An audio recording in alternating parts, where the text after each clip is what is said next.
Love what you've done with the room, Pete. Oh, appreciate it. NBA fans, we are back finally. I know it has been a while, but welcome to the Unquestionably Raw NBA podcast. And we have a fantastic show for you tonight. We're going to do a little rankings, top 25 NBA players. And we know how when we did it a couple of years ago, our man Byron we all laughed at him at one of his picks, and he had the last laugh. So we're going to find out if the same thing happens again for this season. It will be interesting to see. But let me just introduce everybody. Obviously, everybody knows me, Matt, or all the rest of you guys in Sim Nation, as they call me, Matty Ice.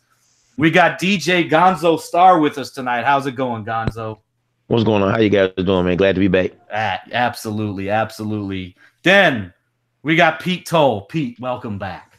What's going on, everybody? Hope everybody's well. Ready to get these top 25 players down. I know we're going to have a lot of feedback on this, so looking forward to it. Don't get mad at me, Pete, but I want to warn the viewers who are watching this that we may possibly get a cameo tonight. Maybe not, but there's a possible cameo that could come. And then last but not least, Mr. Hot Take himself, Byron. What's up? I like that name, Mr. Hot Take. I could do that one. Yeah, Mr. Kyle Lowry at number 11. H-Town stand up, but I was right. Hey, this is the real H-Town's finest right here. Houston's finest. H-Town stand up. Yes. All right. We're going to just jump right into it. And I'm going to go to you, Pete, first. We're going to do, because there were probably 35, 36 guys that could all, put on this list. It's tough. Yeah. So, Pete, were there before we get to your starting at 25, what are some guys, 2, 3, 4 guys that were just missed the top 25 for you? For me, that just missed it. LaMarcus Aldridge is one, for the San Antonio Spurs. Kevin Love is another one. And then two guys that not necessarily are, known to, casual fans around the NBA as much. Chris Middleton, that plays for the Milwaukee Bucks. His skill set is just phenomenal. I think that with him being a free agent in the summer of 2019, he's going to get a lot of offers. And so I think he's going to go maybe even move on, and he could take on a lead role for a team very easily. And then the other guy, I think he's well known. I shouldn't have said he's not well known, but it's Bradley Beal for the Washington Wizards. Like you said, I literally had 33 guys that could have made the top 25 for me. So, it's going to be an interesting list to hear everybody's kind of who they have. Oh yeah, absolutely. And before I go to Byron next, I used to do this, and I'm going to bring this little segment back. So for tonight, I have Sobe water, Akai raspberry, and I also have Aquafina. So for the companies out there, if y'all want to sponsor us, go ahead. Oh, you're trying to get Coca-Cola? That's right. I don't know. Aquafina, I believe, is Pepsi, and I don't know. It is Pepsi. You're right. I don't know what Sobe is, but if someone from the hey, go ahead. Hey, sponsor us. We'll pay every day. I will put it out there. Everybody will see. And I'm going to Byron now. I noticed you didn't have the hat on, man. That's the trademark, man. Let me say something. I think you might get a sponsorship if you pronounce the flavor correctly. Yeah, Sobe. I don't know how the hell to say it. Acai. Well, thank you. Then. I didn't know that until I moved to LA, and somebody was like, "Oh, you'll get an acai bowl." I was like, "What in the hell is that?" Like a bowl of berries. Hey, when I told y'all last night, for all those who were watching the Hangout, that when Byron comes on, y'all are going to laugh. A shout out to Randolph Truitt and President of the Sim Nation, the Czar, Nino Samuel, in the chat room. What's up, Big Czar? Yo, shout out to Czar for muting me on the chat.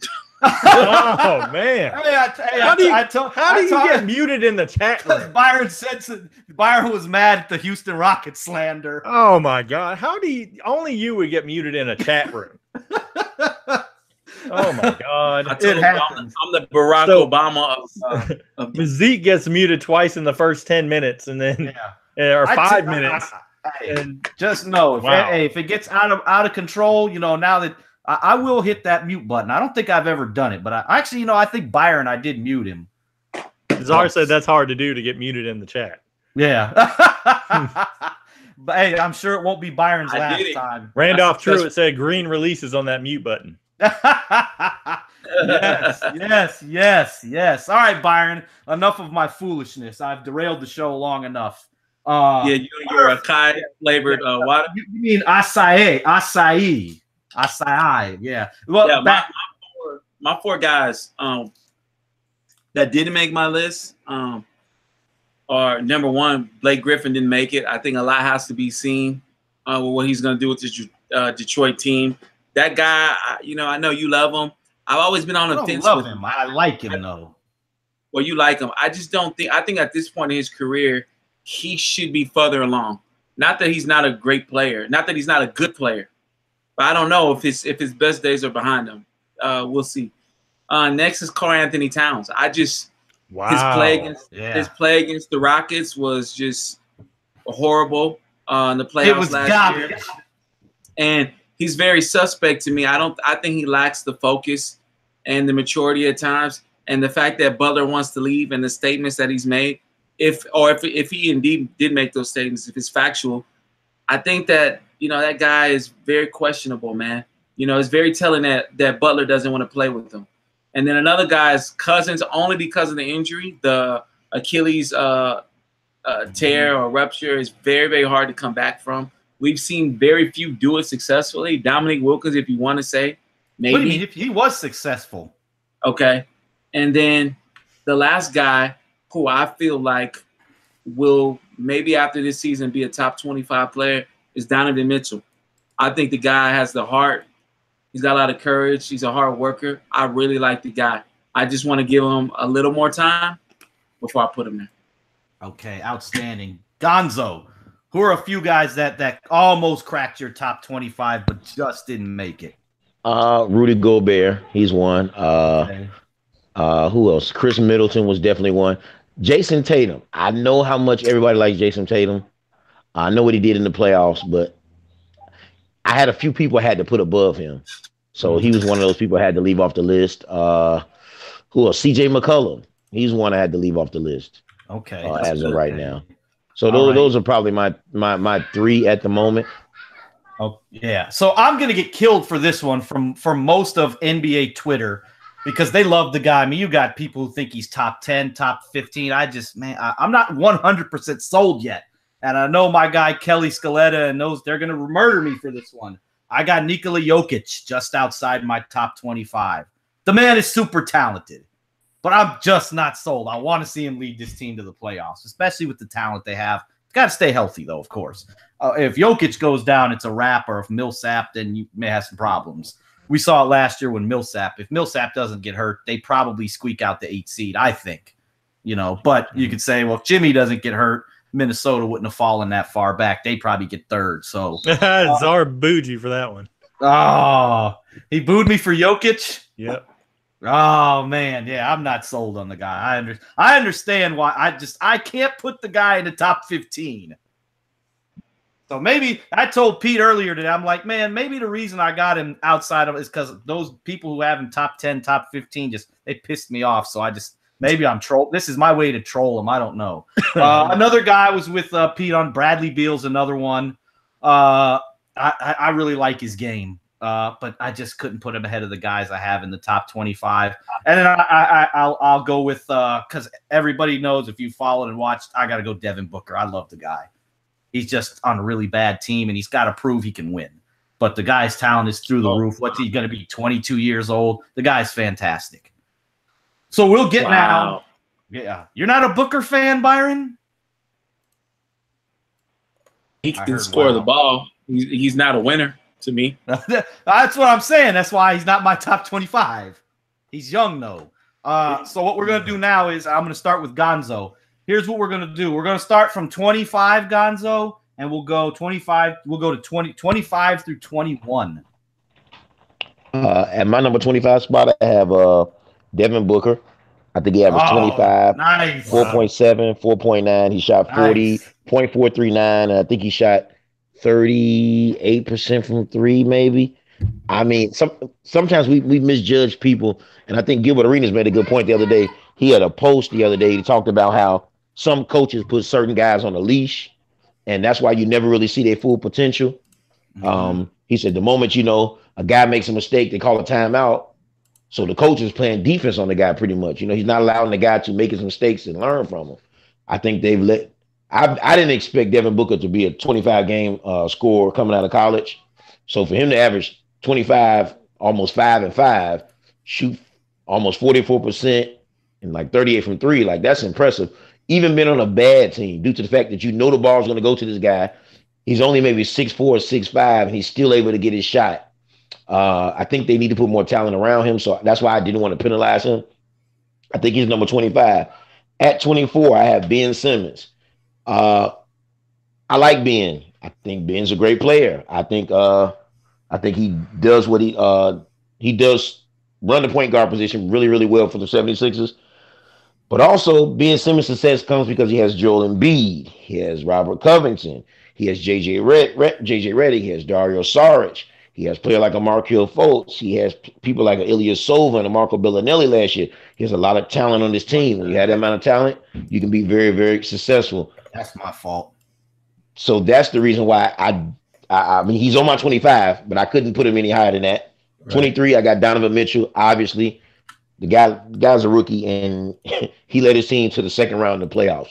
Very impressive playoff. Very impressive season for him as well. Gives me flashes of kind of like a D Wade type. 22, I have Nikola Jokic. If it wasn't for his costly turnovers in the last game of the season, Denver could very well be in the playoffs, and we're not even talking Minnesota. 21, I have Bradley Beal.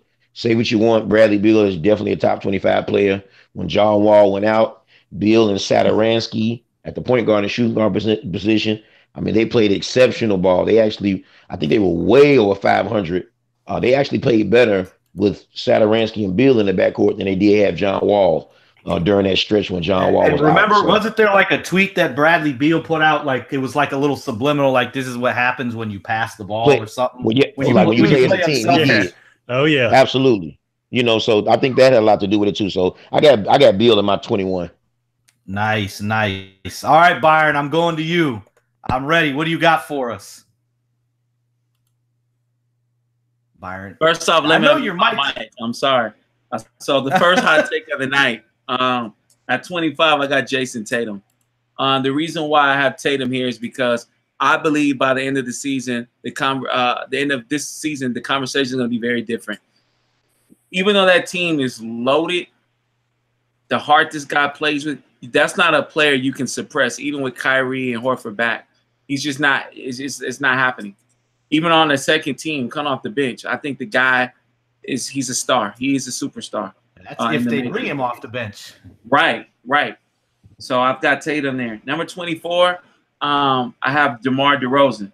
We'll see what he does in the Popovich system. Some of y'all know y'all are thinking that's kind of low. He seems kind of disgruntled, like he doesn't really want to be in San Antonio. Let's see what happens.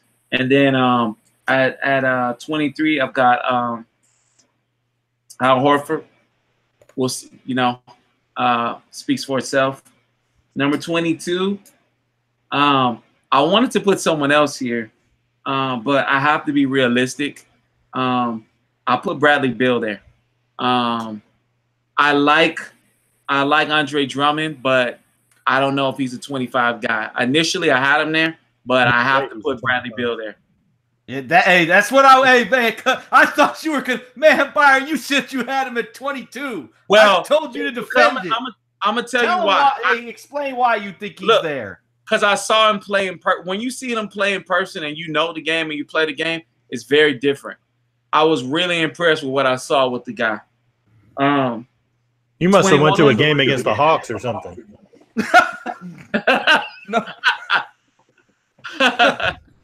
No, it was the Lakers. It was the Lakers. Oh, that's even worse. They had Brooke That's even worse. They had Brooke Lopez, who shoots from 3 last season.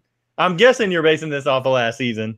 So all he does is shoot threes, from the perimeter, doesn't defend. And get Zubac couldn't barely get in the game, and Julius Randle was a turnstile in defense. So, yeah, no thanks. Hey, watch. Drummond Just like in the. last year, watch. At the end of the year, we're going to be talking about he's Drummond gonna have as a a good second or season. third team I all think, NBA. no, he's gonna have a good season. Put you like this, I wouldn't want to guard him. I'm talking about if I was, Right. You know what's going to happen. He's going to end up now because Byron spoke it and he put it in the air. Drummond's now going to be a candidate for all NBA. Hey, Dwayne Casey gave him the green light for up to 2 threes a game, so we'll see how atrocious that goes. Nice, bro. I'm like proud of it. Watch, he's gonna have a good season. Yeah. Hey, we'll see. And then at 21, I've got Jokic, man. That's another guy that is just, well, we'll see him. I'll see him this season too. That's one of the games, Byron. Yeah, that's one of the games I plan on going to. Yeah, okay. phenomenal player. I can't take anything away from the guy. Nice. All right, Pete, you're up. All right, so 25, I have Nikola Jokic.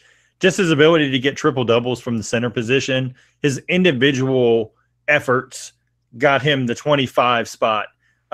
If his team was doing better and he could have willed them to the playoffs, even without Paul Millsap for most of the season, then he would have been higher on the list. 24, I got Gordon Hayward.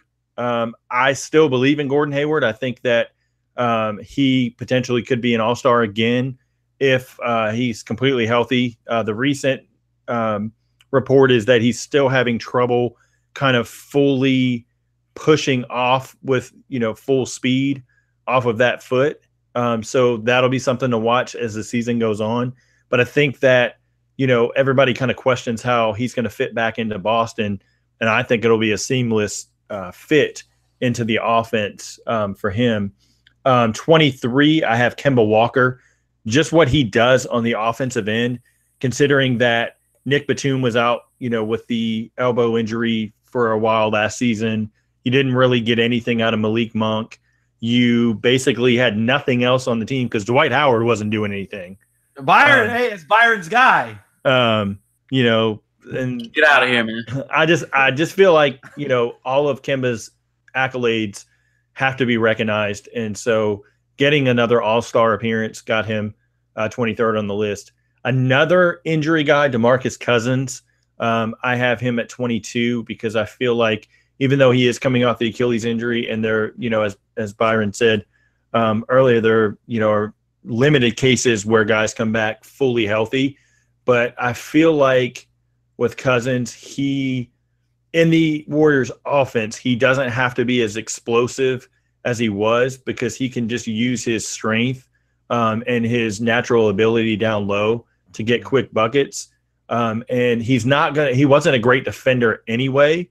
So you're not really losing a ton if he doesn't come back full speed this season on the defensive end. He's going to go from a turnstile to a slightly worse turnstile. And the Warriors offense, being that it's so lethal, they're going to beat any team's good defense anyway. So, I'm not that worried about it because, Boogie can still score, as far as, basically against any big in the NBA, just his array of moves. And then he can shoot from three, which fits into the Warriors offense. So I think it'll be okay. I don't think we see him till January, February, but, I think it'll be, an easy transition there. And then a guy you guys talked about earlier, Karl Anthony Towns. Nice. I do not like Karl Anthony Towns' game personally. I think on defense, he doesn't try hard enough. Obviously, the issues with Jimmy Butler are there. You have Wiggins, who doesn't show a lot of heart, according to, many, observers of the game. And then, of course, Steven Jackson's rant.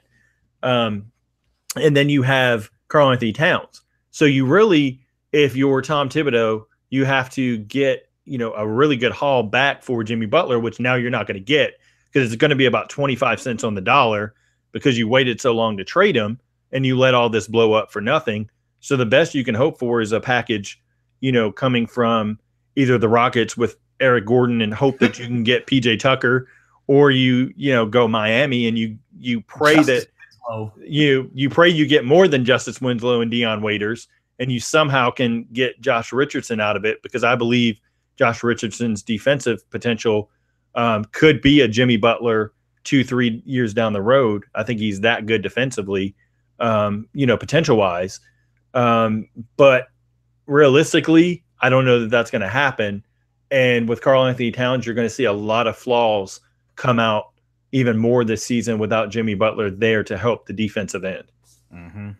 Nice. Good I stuff. like your list, Pete. I forgot all about Kemba Walker. That's good. That's what I'm saying. It's tough. There's so many guys. It's hard, man. It was difficult. Literally, going through the list, I deleted players out of spots, and I'm like, damn, I can't put this guy here over this guy. And then I'm like now this list, I'm like, damn, man, I forgot about this. That's all right. It's my list. At 25, I got Dwight Howard. I'm just playing. Oh, man.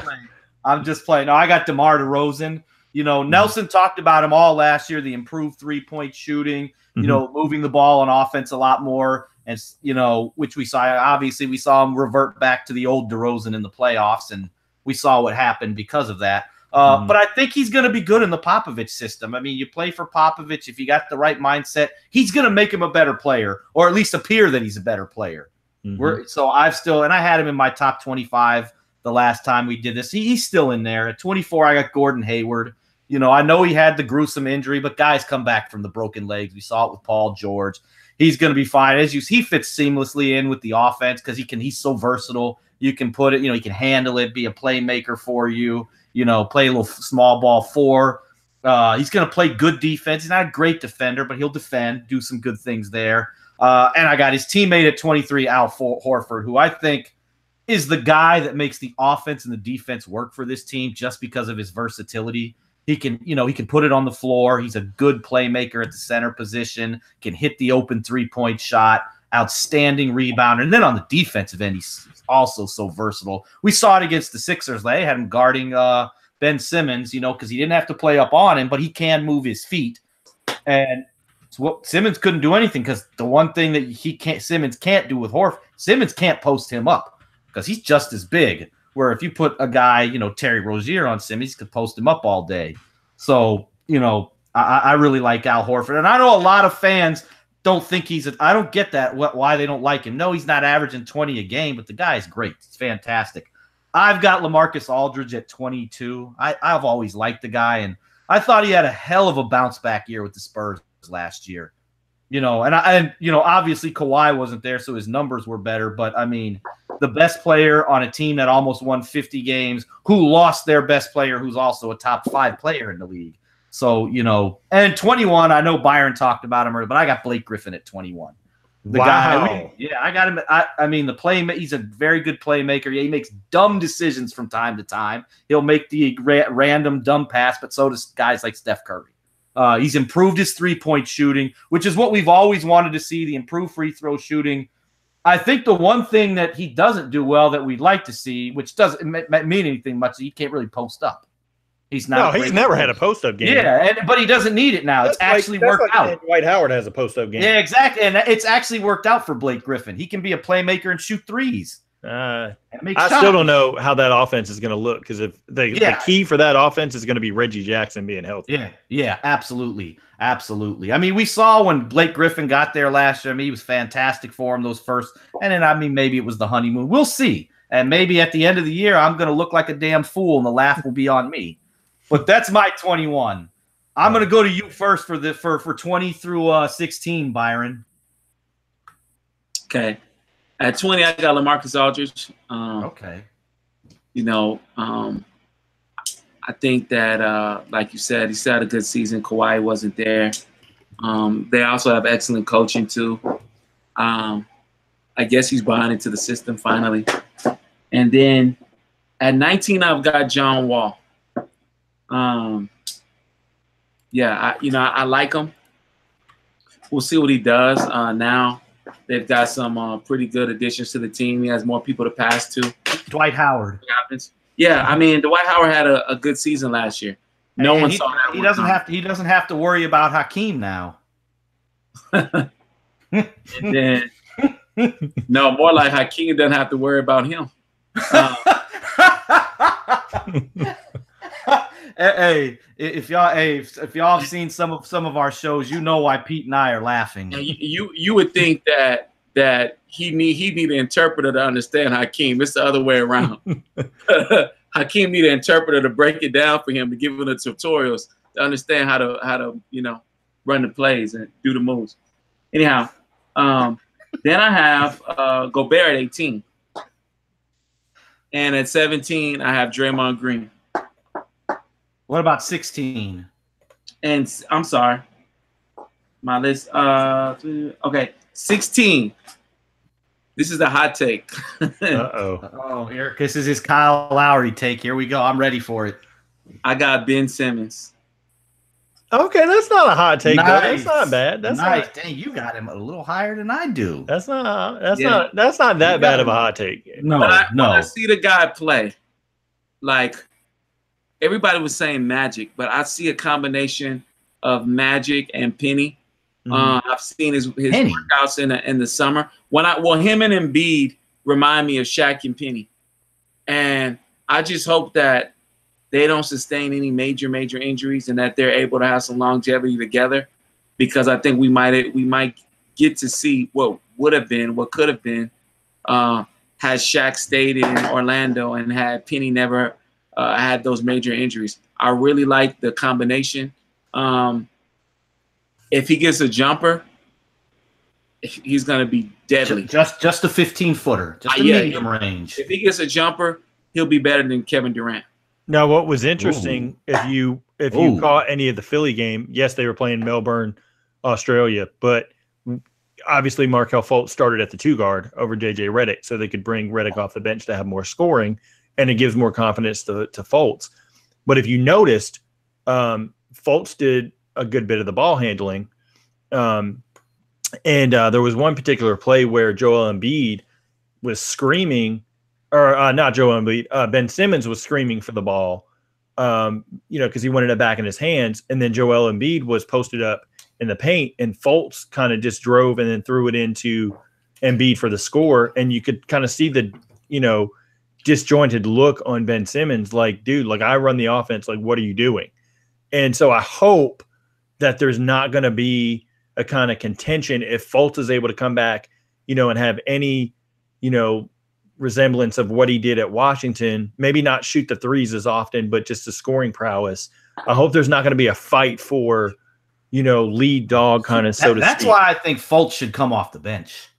And, but then you're putting him in a tougher position, because then Fultz has to kind of carry that bench, because now Wilson Chandler's injured.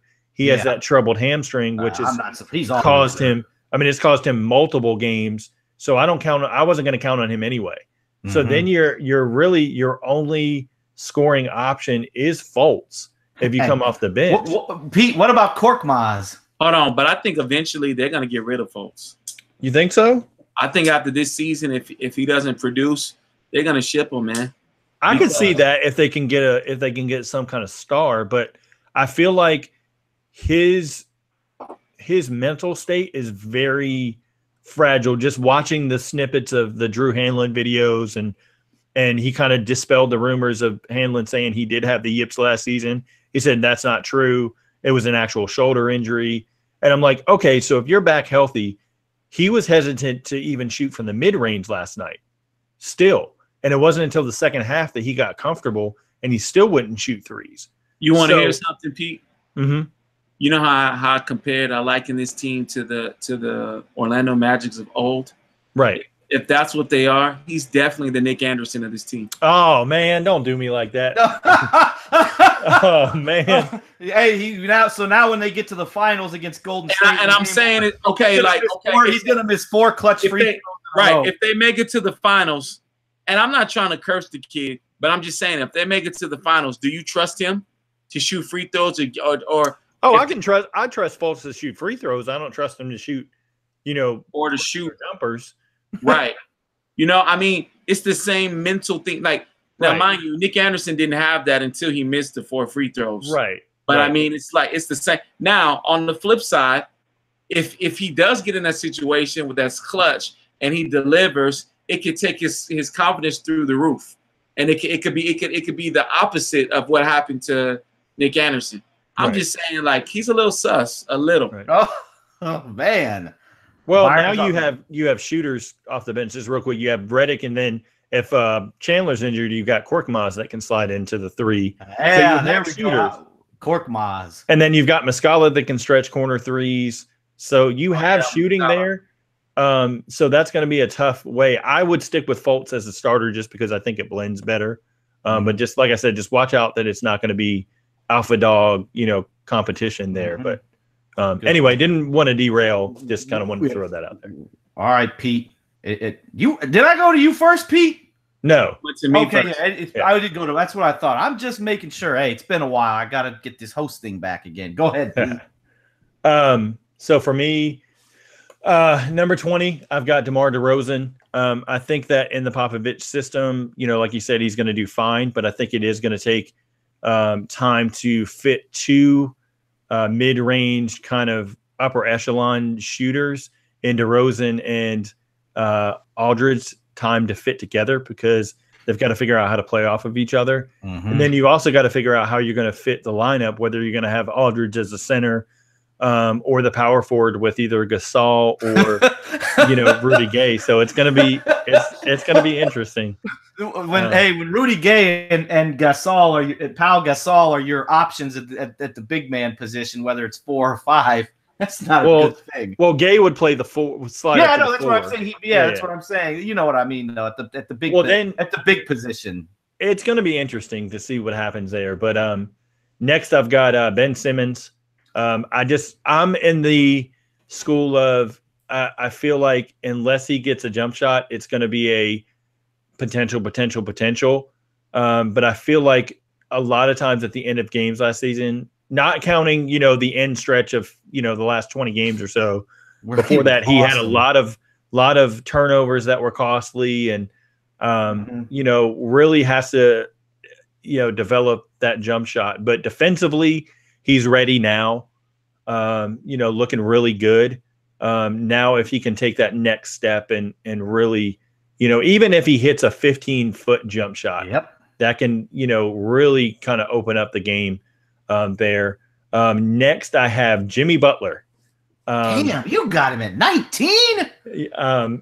Well, man, 18. 18. Yeah, 18. Shoot, 18, my bad. Yeah, no. I'm derailing my own damn show. No, you're good. I have him at 18 because I feel like a lot of people put emphasis on, well, Jimmy Butler's this great two-way player, which I'm not discounting at all. But I feel like he's an isolation player in a game today that you have more success spreading the ball around, shooting from the perimeter, and now Jimmy doesn't know how to kind of let his ego aside and adjust his game on the offensive end. So then that butts heads with, Karl Anthony Towns, Andrew Wiggins, Derrick Rose. You can go down the list of guys that he's butted heads with. And I think it was Mazik or maybe Book said yesterday, you have to be the one that finally looks yourself in the mirror and says, man, it's you. It was Mazik. And he said that you have to look yourself in the mirror and realize it's you. That's the problem. So Jimmy has to realize how to adjust his game to fit, into an offense because defensively he's there. But offensively, that ISO ball is not going to work. Like if he goes to Miami, do you really see Miami jumping up to the 3rd or 4th seed in the Eastern Conference with Jimmy Butler as their leader? No, I don't. No, I don't. So he's not. To me, he's not that big of an impact player. If you get him, that means you're saying Miami's going to jump past Philadelphia, Boston, or Toronto. That ain't happening.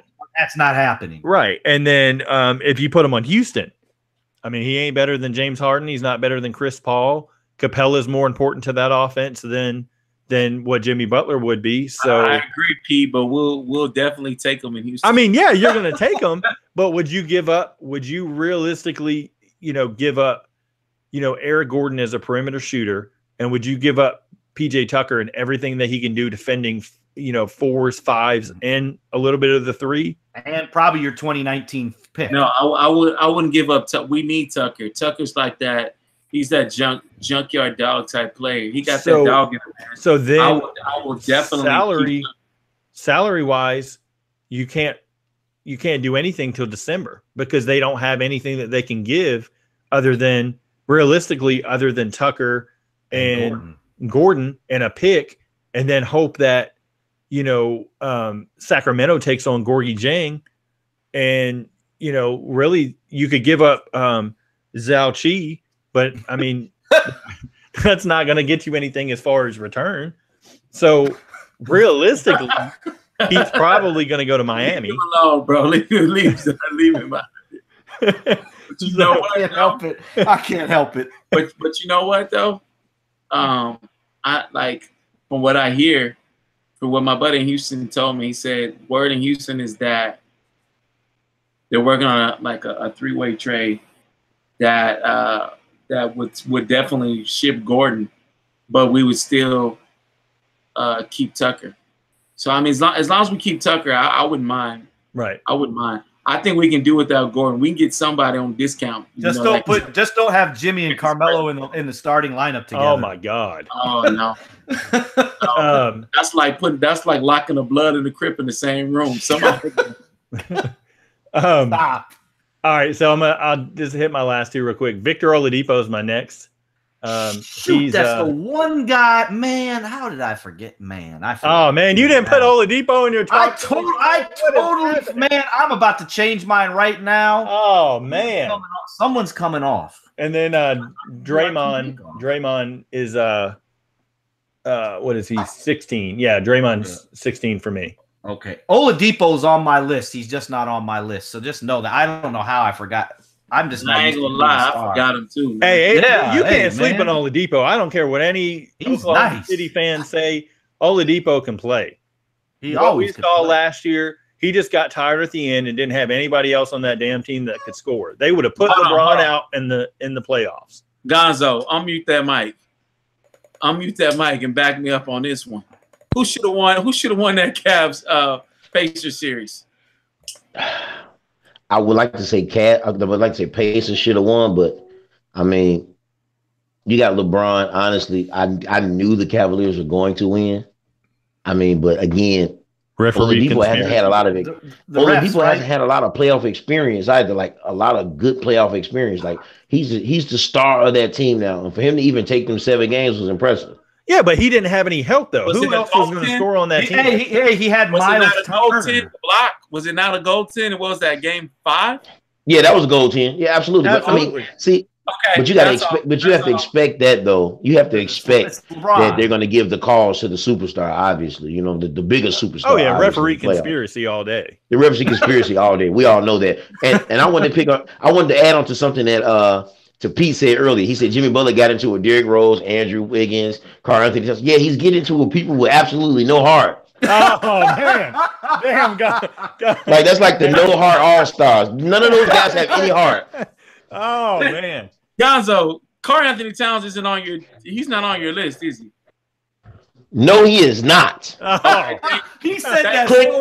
Clint Capella shut him down like a playground hooper in the playoffs.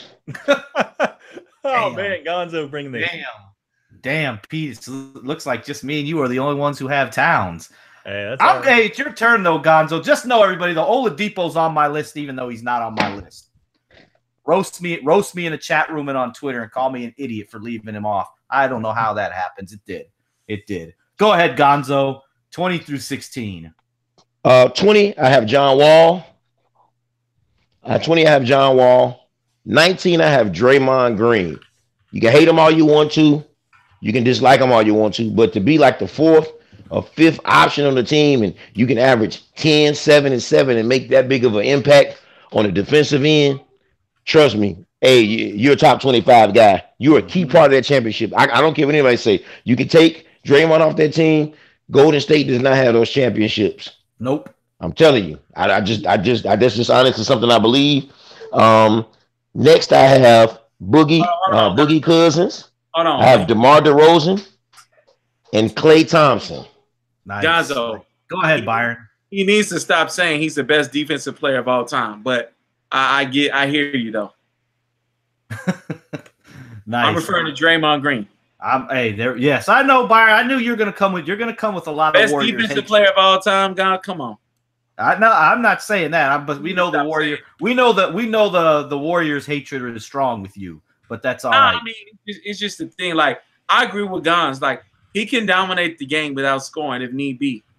Mm-hmm. But I mean, for him to be like, "Yo, I'm the greatest defensive player of all time," where was his defense when when what's his name? When oh buddy. Who? Khloe Kardashian's husband. Oh, Tristan Thompson. Where was the defense? He couldn't dodge that punch when Tristan came in. Oh man, come on now. That was that. He's gonna come. Oh man, he's gonna come with the warrior hatred. He's gonna. He's You like, know, give me the I mean, I know the biscuit. No dirty rice, no biscuit, just the 2-piece. Oh, that was a cheap shot. If that had been a one-on-one fight, man, I still don't understand Warriors hate though. I'm still trying to understand it. I get the fact that you hate the fact that the KD signing, but just don't even look at KD right now. Look at the rest of the team. The rest of the team are draft picks. Yeah, free agents that nobody wanted. Byron hated him before they got KD though. So you just don't like Steph Curry and that's my thing. But Steph Curry was a draft pick. Klay Thompson was a draft pick. Draymond was a draft pick. Denver didn't want Iguodala. They were trying to get rid of him. Golden State picked him up. He was going to sign with the Kings. Hey, you know what happened here? You know what? Now I'm glad Czar's seeing this because he's finally seeing someone who hates more than Gonzo does. Oh, yeah, like that's what I have to say. Go ahead, Gonzo. Livingston.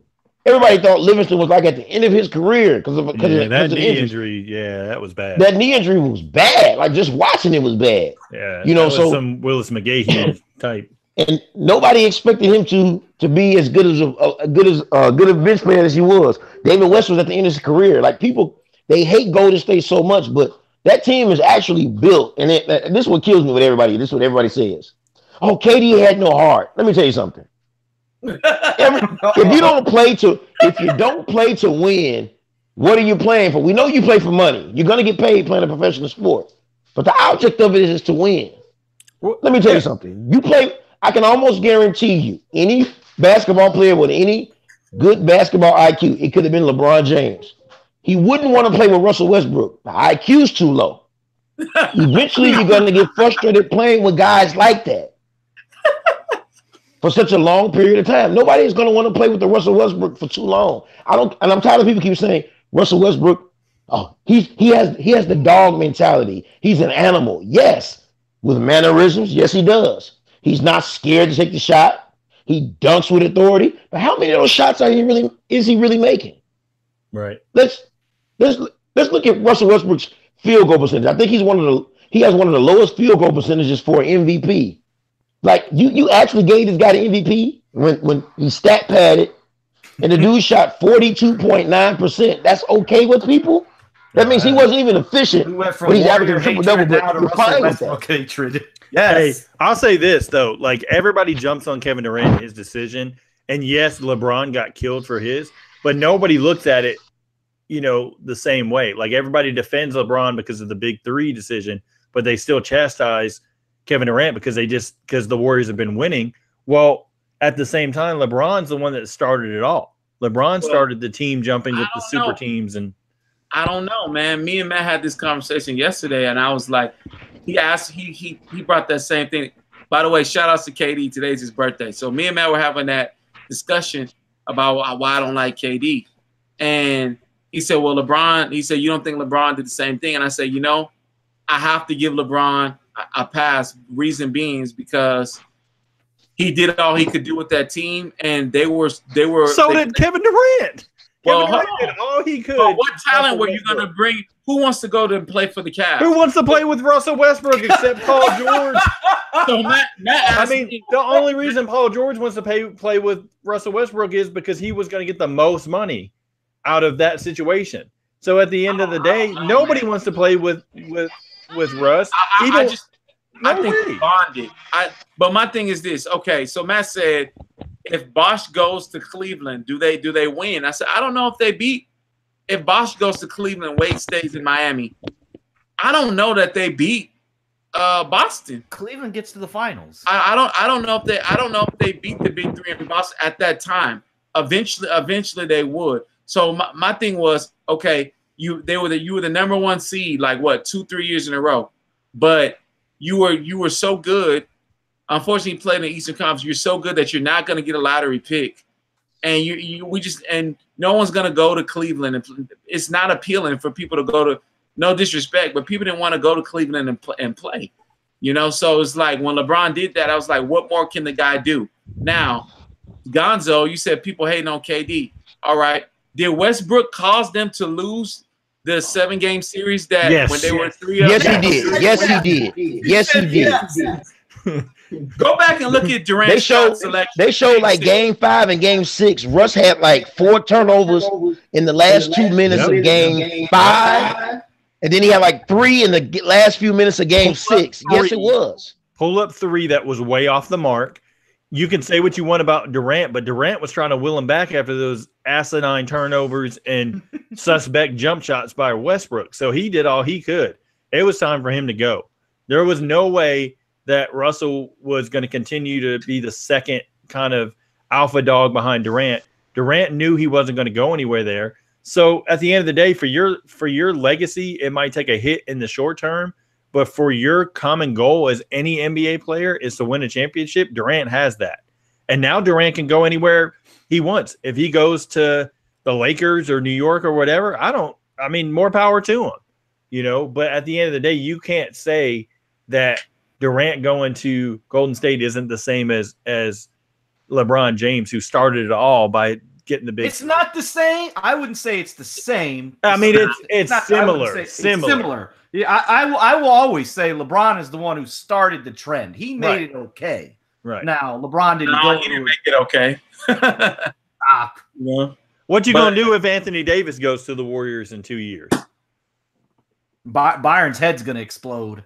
No, it won't explode. The part that people keep exiting about LeBron. LeBron left a Cleveland Cavalier team the first time when Cleveland was the number 1 seed in the East twice. He leaves. And it amazes me how people just overlook the fact that he just left. Right. It's like everybody has to look for a villain. And then everybody LeBron was the villain at first. South Beach, and then this is the part that really irks me the most. People keep saying, well, Golden State was a 73-9 team, but they lost. Meaning that they had the deficiency in the lineup because they lost, right? Harrison Barnes, right, Gonzo? Because nobody wants to say that it was rigged. So we're not gonna say it's rigged for the sake of people that love basketball and not completely deceived. We're going to say that Golden State just wasn't good enough. Harrison Barnes was, let's be honest, he was ass in Game 7. If wouldn't have kicked people in the nuts, he would have been there. They would have won. But even then, they would have won. See, my thing is, Draymond should have been suspended in the OKC series. What he did with LeBron clearly walked over him. That should have been a flagrant motion on LeBron. Right. You don't have to. You walked center court and walked over the guy. Like, come on, like. Where's the fairness at? Don't get me wrong. Draymond should have been suspended before he even got to the Cleveland series, but you didn't do that. So therefore, the pressure's on the refs now. Don't mean you just you give him a suspension due to the fact that he did it to LeBron when LeBron clearly instigated. No, don't punish him for something he did in the OKC series when you didn't punish him in the OKC series. You should have. This all starts over from scratch now because look, we're in the finals now. Call it like it should be called. So you allowed Cleveland to get back in the series. So Harrison Barnes messed up. We're going to go with the narrative that Golden State wasn't good enough because Harrison Barnes was terrible that series. So we knew Harrison Barnes was probably going to test the market in free agency and look to go elsewhere. So what do you think? Golden State shouldn't upgrade the small forward position? Like, it just sends me for a spin when people just think that, oh, well, we're 73-9. We'll just get a basic small forward. Somebody that's kind of like Harrison Barnes or a little less, and we'll still compete, just to make things competitive. No, this is all about what? Winning. Right. At the end of the day, it's about winning. Whether you like my role, they have to. I mean, and if you don't like my way or not, it's all about winning. And guess what? Golden State is a more marketable place. People will take pay cuts to go there. First of all, the area, the weather. If you go look at the team looks like they might have their ups and downs, but it's like family. Everybody gets along. So they say. Who wouldn't want to go to a job that they enjoy? Exactly. Shoot, I do. Because, let's be honest. Well, everybody who goes to Cleveland, Everybody wants out of Cleveland after a while playing with LeBron. Everybody wants to go.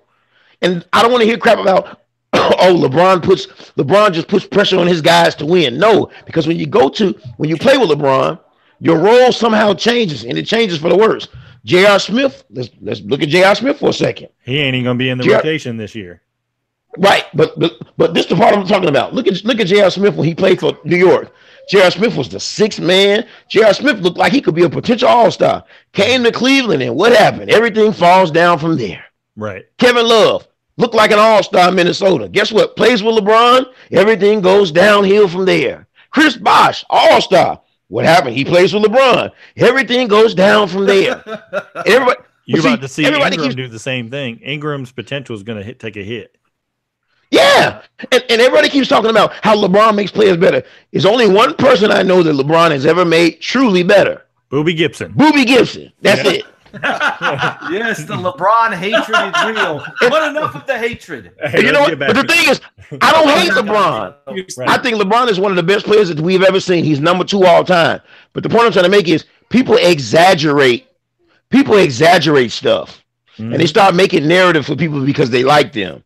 See, I'm about being honest. Look, Magic Johnson, we keep saying Magic Johnson made people better. Let me tell you something. You can look at those Lakers teams all you want to. He had Kareem, he had Worthy, he had Byron Scott, Michael Cooper. Magic had talented players. Right. So anybody can look good with talented players. They were already good. Kareem was already established. James Worthy, everybody knew James Worthy was going to be good when he got drafted. They coming out of North Carolina, they knew he was going to be good. Yeah, he's still a hell of a point guard, but yeah, he had a stacked team, bro. He better He go to did. the finals 10 times out of 12 seasons. He better. You know what impresses me the most? People like Jason Kidd, who didn't really have a jump shot, but he was taking teams like the Nets to the finals. They were getting beat. That's impressive. You actually will these teams to the finals. Like, you didn't have the best talent in the world. You didn't have the greatest shooters. But you were taking teams to the finals. Second best offensive player one year, I think, was Keith Van Horn. Oh, one. Exactly. Yeah. Keith Van Horn. Yeah. Kerry Kittles. You can make an argument he was Kerry Kittles as well. Exactly. All right. I'm gonna get to my 20 through 16 because we'll be here all night we could do this all night. Don't forget about Gonzo though, because he just finished it. Did you finish yours, Gonzo? Yeah, he did. I had Wall, Draymond Green, Boogie, DeRozan, and Klay Thompson. Okay, I didn't know you were fan. Okay. Yeah. Okay, at 20, I've got Rudy Gobert. That's my guy. Just defensively, that man. I mean, he alone basically makes Utah the best defensive team in the league. Because he's just so long, he moves his feet, he protects the rim. The guy's fantastic, and he's developed a little bit offensively too. You see, he can catch it from the elbow, put the ball on the floor, 1-2 dribbles, get to the rim. We saw him stick a few jump shots this year, so he's getting better offensively. Which is the better he gets, he's going to move up the list. 19, I have John Wall. I know they've got the problem there. Him and Beal don't always get along, but they've gotten to the playoffs. He's the point guard. He leads them. Good defensively. 18, I have Ben Simmons. Earlier today, Pete was asking me, because I told him, I said, man, there's one guy people are going to think I'm nuts for leaving out of the top 25. He's like, who, Ben Simmons? I'm like, heck no. I wouldn't leave him out. You said you were going to go bold, and that's the first one I thought of. I was like, oh, man. No, why would I leave him out? As much as I've hyped him, I can't leave him. You left Oladipo out, so. I can't believe that. You know what? Here we go. This is it. 17, Victor Oladipo. Don't worry about who I had at 17. Oh man. No, tell us. I had Karl Anthony Towns at 17. Yeah, that's a good swap. Yeah. I would say that's an upgrade. Yeah. Okay. At 16, I've got Draymond Green. I got Draymond Green at 16. I don't have to expand because a lot of these guys we've all got on our list. So I'll let you do that. And if I have something to add, I will. I'll say this: Draymond Green is. You could make the argument he's the most versatile defensive player of all time. I'm not saying he is, but the argument can be made, so I'll throw that out there. He's definitely top 5 most versatile defensive players of all time. So maybe that's what he's referring to when he says he's the greatest of all time defensively. Good luck with that. Yeah, I'm just saying. Okay. I'm going to start with you this time, Pete. Okay. 15 through 11. All right. 15, I got John Wall. I still think that he can have a bounce back season, but he's going to get a severe downgrade if Washington doesn't make some noise this year, because this is, to me, is the make or break year for him. Even though he has a big contract in Washington, they have too many guys like Otto Porter, John Wall, that are inconsistent. To me, the only real consistent has been, Bradley Beal, as of late. But I still believe, based on, John Wall's ability to change the game with the speed and athleticism, I still have him high. I still believe in him. And he can throw alley-oops to Dwight Howard. Good luck with that. Dwight's back has to be healthy to catch him first. Hey, man, I got to throw the Dwight Howard shout-outs every time I can get. Oh, yeah. All right, next I got Klay Thompson, obviously one of the greatest shooters ever in the NBA. I think he's actually taken a little bit of, and it's not a downgrade from a skill standpoint, but on the defensive end, I think he's taken a step back as far as just the way that the defensive rotations flow. And I think that, with Klay, it's just a little bit, kind of a peg down from where he was the last few seasons based on last year, or the last 2 seasons based on combining his entire career together. Next, I have Paul George. I have a lot of question marks on how OKC is really going to look, because obviously, I'm not the greatest Russell Westbrook fan. And so with Paul George, I feel like it's going to be, let's get Russ's shots. All right, he shot 6 times in a row. All right, let's throw the ball to Paul George, let him do a little ISO move, and all right, that's cool, Paul. You got your shot, man. All right, back to me. Let's give Dennis Schroeder a chance. Yeah, and that's another thing I was going to say. That's going to be kind of he's a straight line driver to the hoop as well. So I don't know how that's all gonna work. And then Roberson's out for at least the first month or 2 of the season. Oh, so defensively, it's not going to look great for OKC. So I don't know. Question marks there. Next, I have Russell Westbrook. And yes, I have him very low on the list, but as we got into the debate already, so I don't really have to go further. I just don't like his game. I feel like I just don't. I really hope there aren't any. Actually, I hope there are OKC fans watching this, man. Hey, I feel like blow up your Twitter. From a point guard point of view, I would rather have Chris Paul, Damian Lillard, Kyrie Irving, Steph Curry. And if you consider, I don't really consider James Harden a point guard, but you can kind of slide him in there just from his ability to pass the ball. All of them ahead of Russell Westbrook. If you're listing the point guard position. Now, athletically, Westbrook is one of the best in the league by far. But I feel like Russ's game just doesn't blend well with other players to make them better and to make the team overall successful. It's like, okay, Westbrook's on tonight. He put up 60 points. He got that triple-double. Great win, for the Oklahoma City Thunder. Next game, 42 points, 6 of 27 shooting, and, chucks a bad shot at the end. OKC loses. Reporters interview Westbrook. Nah, man, ain't my fault. Ain't my fault. 6 out of 27. What you asking questions to me for? 6 out of 27. Well, I mean, I'm just saying. Obviously, to get to 42 points, he'd have to shoot a lot of free throws. I thought you were going to go. I thought you were going to go somewhere like 18 out of 65. Well, I was trying to be on the modest side. More than likely, he's probably shooting 35, 40 times a game, but 50 shots maybe, right? Yeah, we'll see. We'll see how that goes. And then Mamba mentality. Yeah, except he's not Kobe by any stretch. Anyway, so. Next, this is where it was difficult for me because it's, very hard to kind of quantify the point guards in the NBA and kind of where they are. And so I put Damian Lillard here just because I feel like the performance they had against New Orleans last year in the playoffs was just god awful. And I want to see them play Evan Turner primarily coming in as the ball handler, and Damian can just be the off-ball shooter. And I think that's really going to help the team, because then you have CJ McCollum and you have Damian Lillard as the key shooters, kind of coming off screens, off the ball, rather than Damian having to handle the ball every single time up and then make a play himself.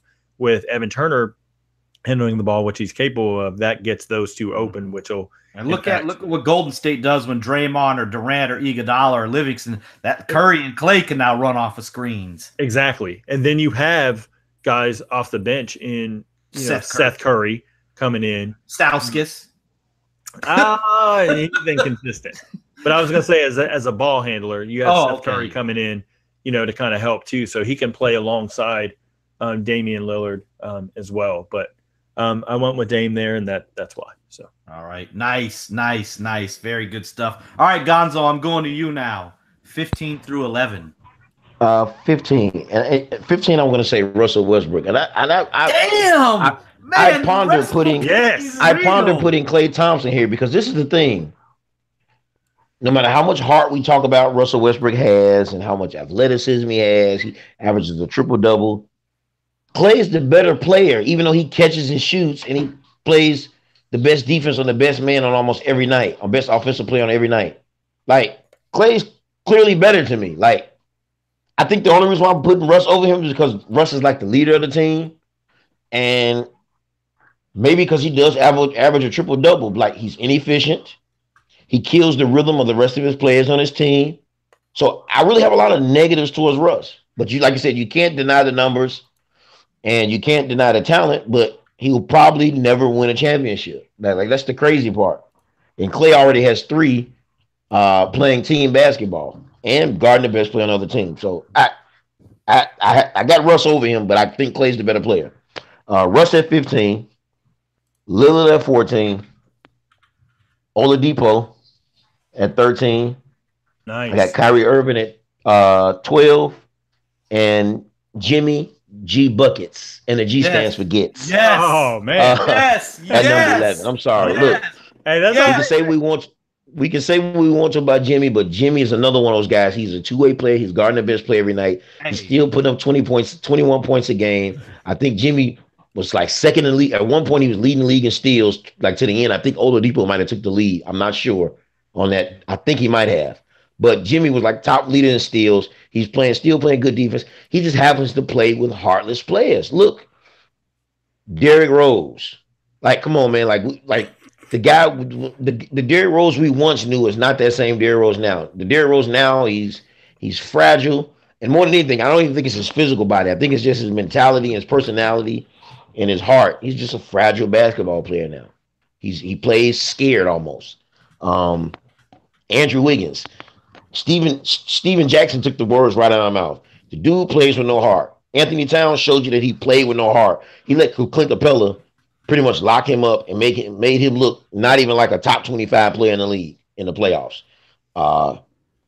So Jimmy's just he kind of has some legitimate complaints. He's playing with heartless players. He's not playing with players that want to play, that want to grind it out. You know, I mean, Jimmy would be one of those players who would have played perfect with the Memphis Grizzlies team when they had Zach Randolph and Marc Gasol and Tony Allen and Mike Conley. You know, he would have fit in perfect with that type of team. You know what I'm saying? Like guys who want to play, who want to get after, who want to do that, want to play defense. You know what I'm saying? And he can still get you 20 points playing defense.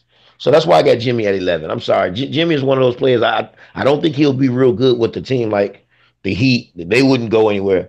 But in Houston, I honestly, if you put Jimmy on Houston, even if you had to give up Eric Gordon, I wouldn't give up Tucker.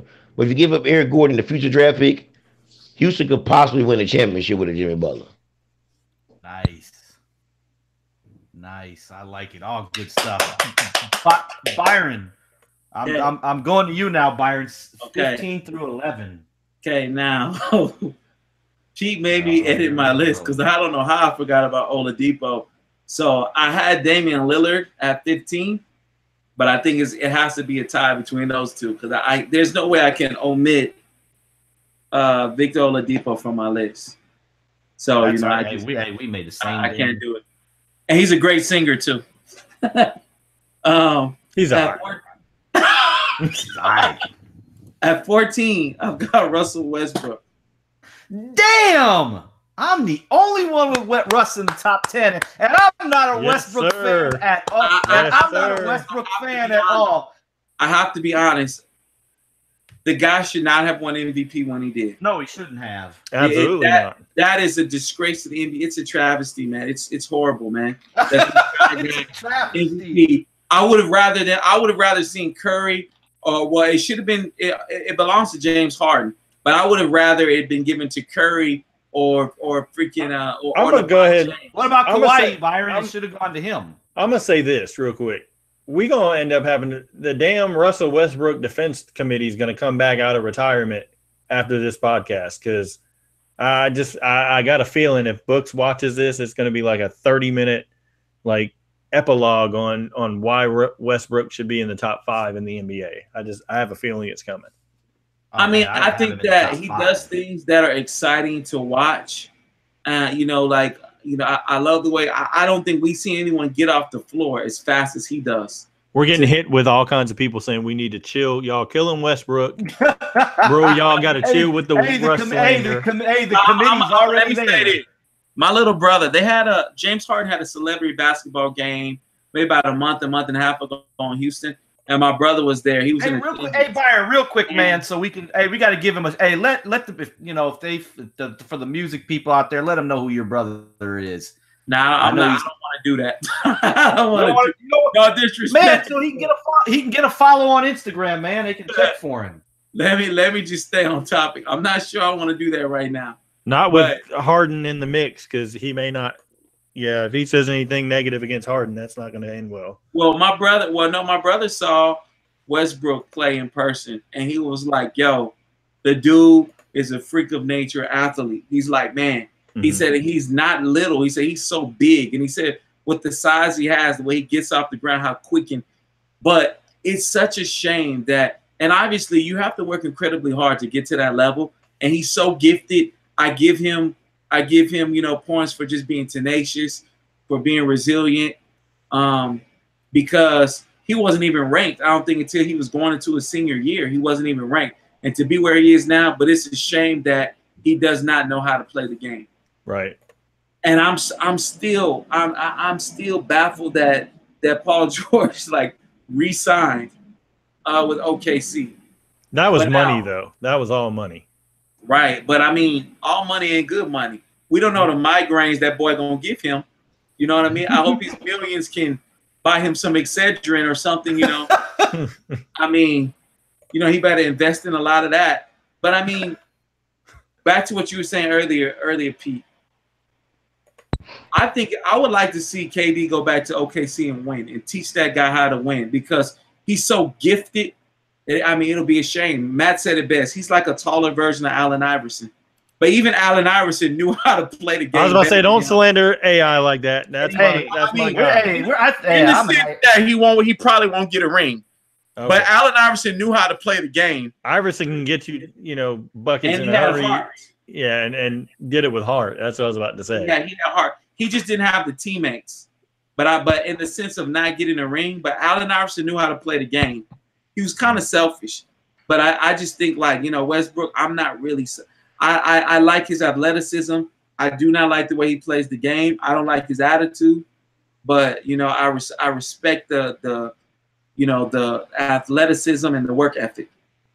Moving along, and we'll stay right in Oklahoma City. I got Paul George at 13. Nice. You got to put him there because he's a great defender. He's very, very good defensively. Mm-hmm. At 12, I have Klay Thompson. Damn, I didn't think you'd put him that high, Byron. All right, all right. Coming from a guy. I'm not mad. Hey, Klay, that's what I'm saying. Y'all say I'm a Warriors hater. Last year when we did this, I think I had him a lot lower because I was just hating. But that was 2 years ago. Okay, he can be streaky at times, but he's one of the best shooters we've ever seen. He knows his role. He plays it well. He will defend. He's way more cocky than, I think he should be. But, I mean, you put him on any other team, I mean, his numbers are going to go up, and I don't know what his leadership capabilities are, but he's a good player. He's great. He will go down as an all-time great, better than his dad. At 11, I've got Kyrie Irving. All right. Nice. And I believe that Boston is going to the finals this year. We're going under his leadership. He's been there before. He did it before. He has experience. If he can stay healthy, they will go to the finals.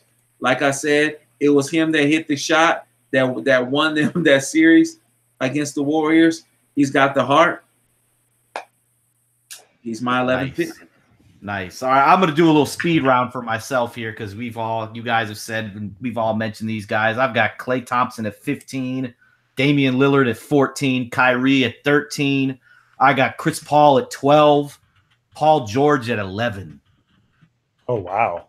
Yeah, I like Paul. I've always liked Paul George. I know some people it's in the, but he's one of those guys I said of my 6 or 7 that I was like, who could I put at 10? Obviously, you're going to find out who it was. Mm-hmm. But yeah, I like Paul George at 11. All right, Gonzo, it's your turn now. We're now into the top 10. We are halfway through. You just want to do 10 to 5 or just do all 10? We'll do 10 to 1. We'll do 10 to 1. We're in the top 10. We'll go 10 to 1, Gonzo. Go ahead. 10 to 1. At number 10, I have Giannis Antetokounmpo. Wow. At number 9, I have Paul George.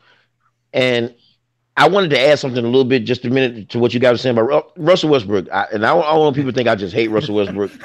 I like Russell Westbrook as I like his heart, his determination, his will. He wants to succeed. Right. But I also understand Russell Westbrook's fans' love affair with Russell Westbrook. This is what it is.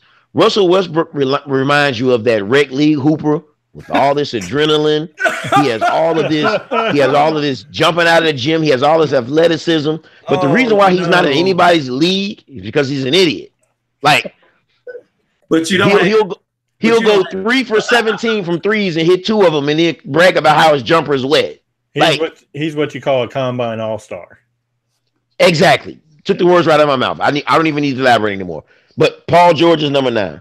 At number 8, I have Joel Embiid, for obvious reasons. Yes. To see a little bit more of him after a while, he'll probably be up there in that top 10.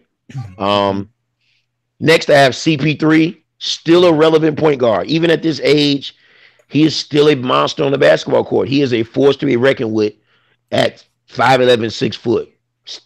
If he didn't go down in that Houston series, we're possibly talking about Houston making it to the NBA Finals. At number 6, I have Kawhi Leonard.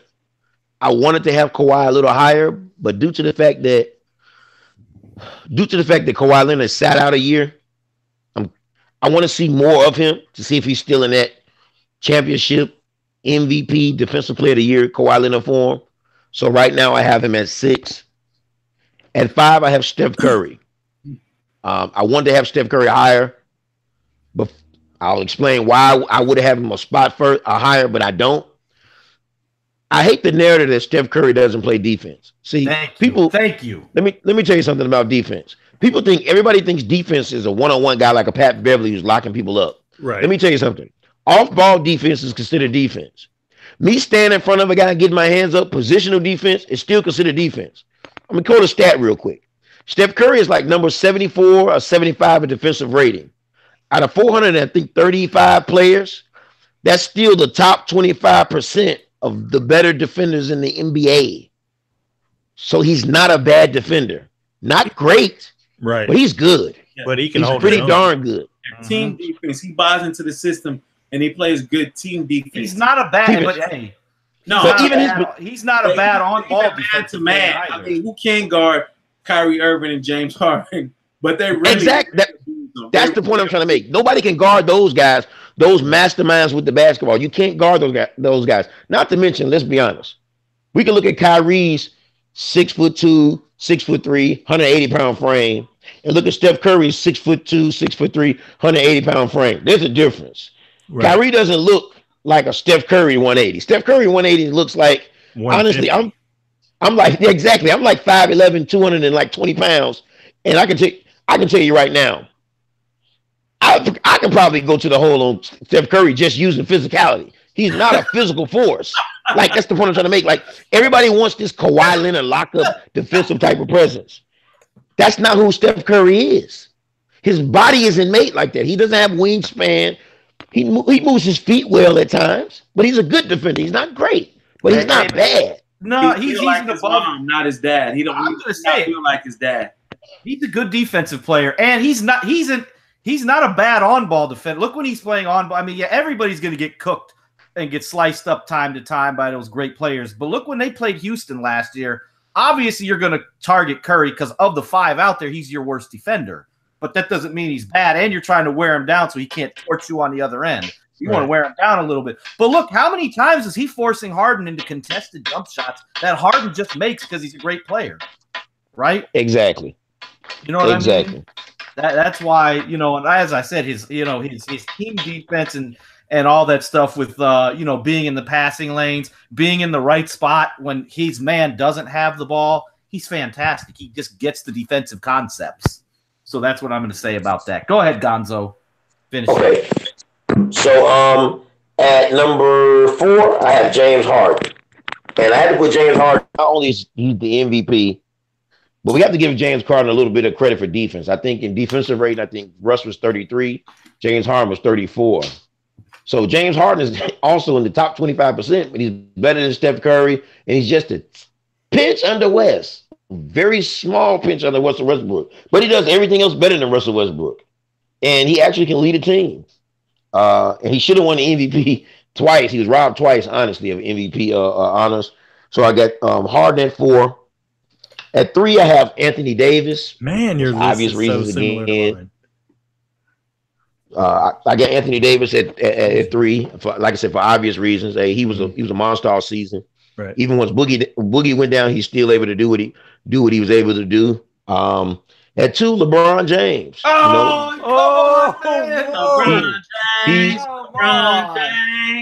LeBron James. Hey, let's make no mistake about it. Even at his age and the time he's been in the league, he's still a force to be reckoned with. Not to mention, you were going to do that shit. Everybody, you were going to do it. Everybody talks. No more bad language. Even myself. I think we've had our 2 bad word limit if we want to get on iTunes and all that stuff. So and not get the explicit thing next to it. Right. Like, I'm gonna give you an example. I've been hitting on LeBron James for so long, and I had to come to grips like, man, the dude is good. And I think people I want to perspective change it just a little bit. We talk about clutch all the time. LeBron is making a lot of clutch shots throughout his career. But we always talk about how Kobe made more clutch shots and all this stuff here. And to me, when you talk clutch shots, I think that for you to always have to hit a clutch shot at the end of a game, that means teams were always kind of close to you or played very close to you to the point they almost beat you. So you had to rely on the last second shot. I understand will and determination. But we can't exclude the fact how LeBron, through most of his career, he's been blowing people out by 20s so bad to the point he didn't even have to play fourth quarter. That's clutch. So you're saying LeBron was a front runner? Yes. So we talk about clutch. That's clutch to me. We got to respect that. So I got him at number 2. You know, I mean, as should be. You got it 1, then. We know who's number 1 for you. Number 1, and now reigning 2-time Finals MVP, the best all-around player in the league. And we can even go back to look at some stats. During the years that LeBron won his MVPs in Miami, Durant was a better scorer, a better rebounder, I think one of those seasons he was a better field goal percentage shooter. He's always been a better three-point shooter. He's always been better from free throw. He has a better mid-range game. He can go to the rack just like LeBron James. He can hit 35, 40-foot threes. The man plays defense. His defense has, and I don't want to hear people say, oh, you know, he just plays this type of defense. I think that his defense was always overshadowed in OKC because he was required to do a lot of scoring. He was required to do most of the bulk of the scoring. The tripped out part about him being on Golden State is that he doesn't have to take 30 shots, but he still just about put up to almost the same amount of points he was at OKC, and his defense got better. Kevin Durant is by far the best player in the NBA. He's the best player in the NBA now. I'm not saying his career is better than LeBron James, because no, I'm not going to say that. But as of right now, today, if you're picking somebody, who you're going to pick? I'm picking Kevin Durant. He's more lethal. He plays defense. He's a good rebounder. He's good from free throw. And most importantly, you can talk about clutch. He's the most unguardable player in the NBA right now. Period. Hands down. That's because of his height. And it doesn't matter. It doesn't matter. But I mean, like, as far as him, you know, it's your list, but as far as him being the best player. Hey, hold on, Byron. Hey, there is one person we know who would agree with Gonzo, Skip Bayless. Yeah, true. But for different reasons, because he loves Michael Jordan so much that it scares him that someone might take that title as the best player ever from him. Stop it. Nobody ever take that title. Nobody's taking that from Mike. I know, but I mean, like, think about it. Nobody taking that from Mike. Stop. Okay, but it's like I can't believe I'm hearing this from you, Byron. No. Hear me out, bro. It's a what have you done for me lately type of thing. People, like, I don't even argue with these millennials no more. They tell me how great LeBron is. I'm like, little kid, little 18-year-old boy, little 25-year-old boy. How do you know?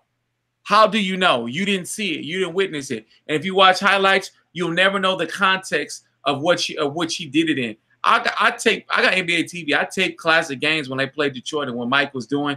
He was amazing, and he was super athletic. And Jay Williams said the most asinine thing I've ever heard in my life, that if LeBron played Michael Jordan one-on-one, he'd only score 3 points. I'm like, boy, that's why.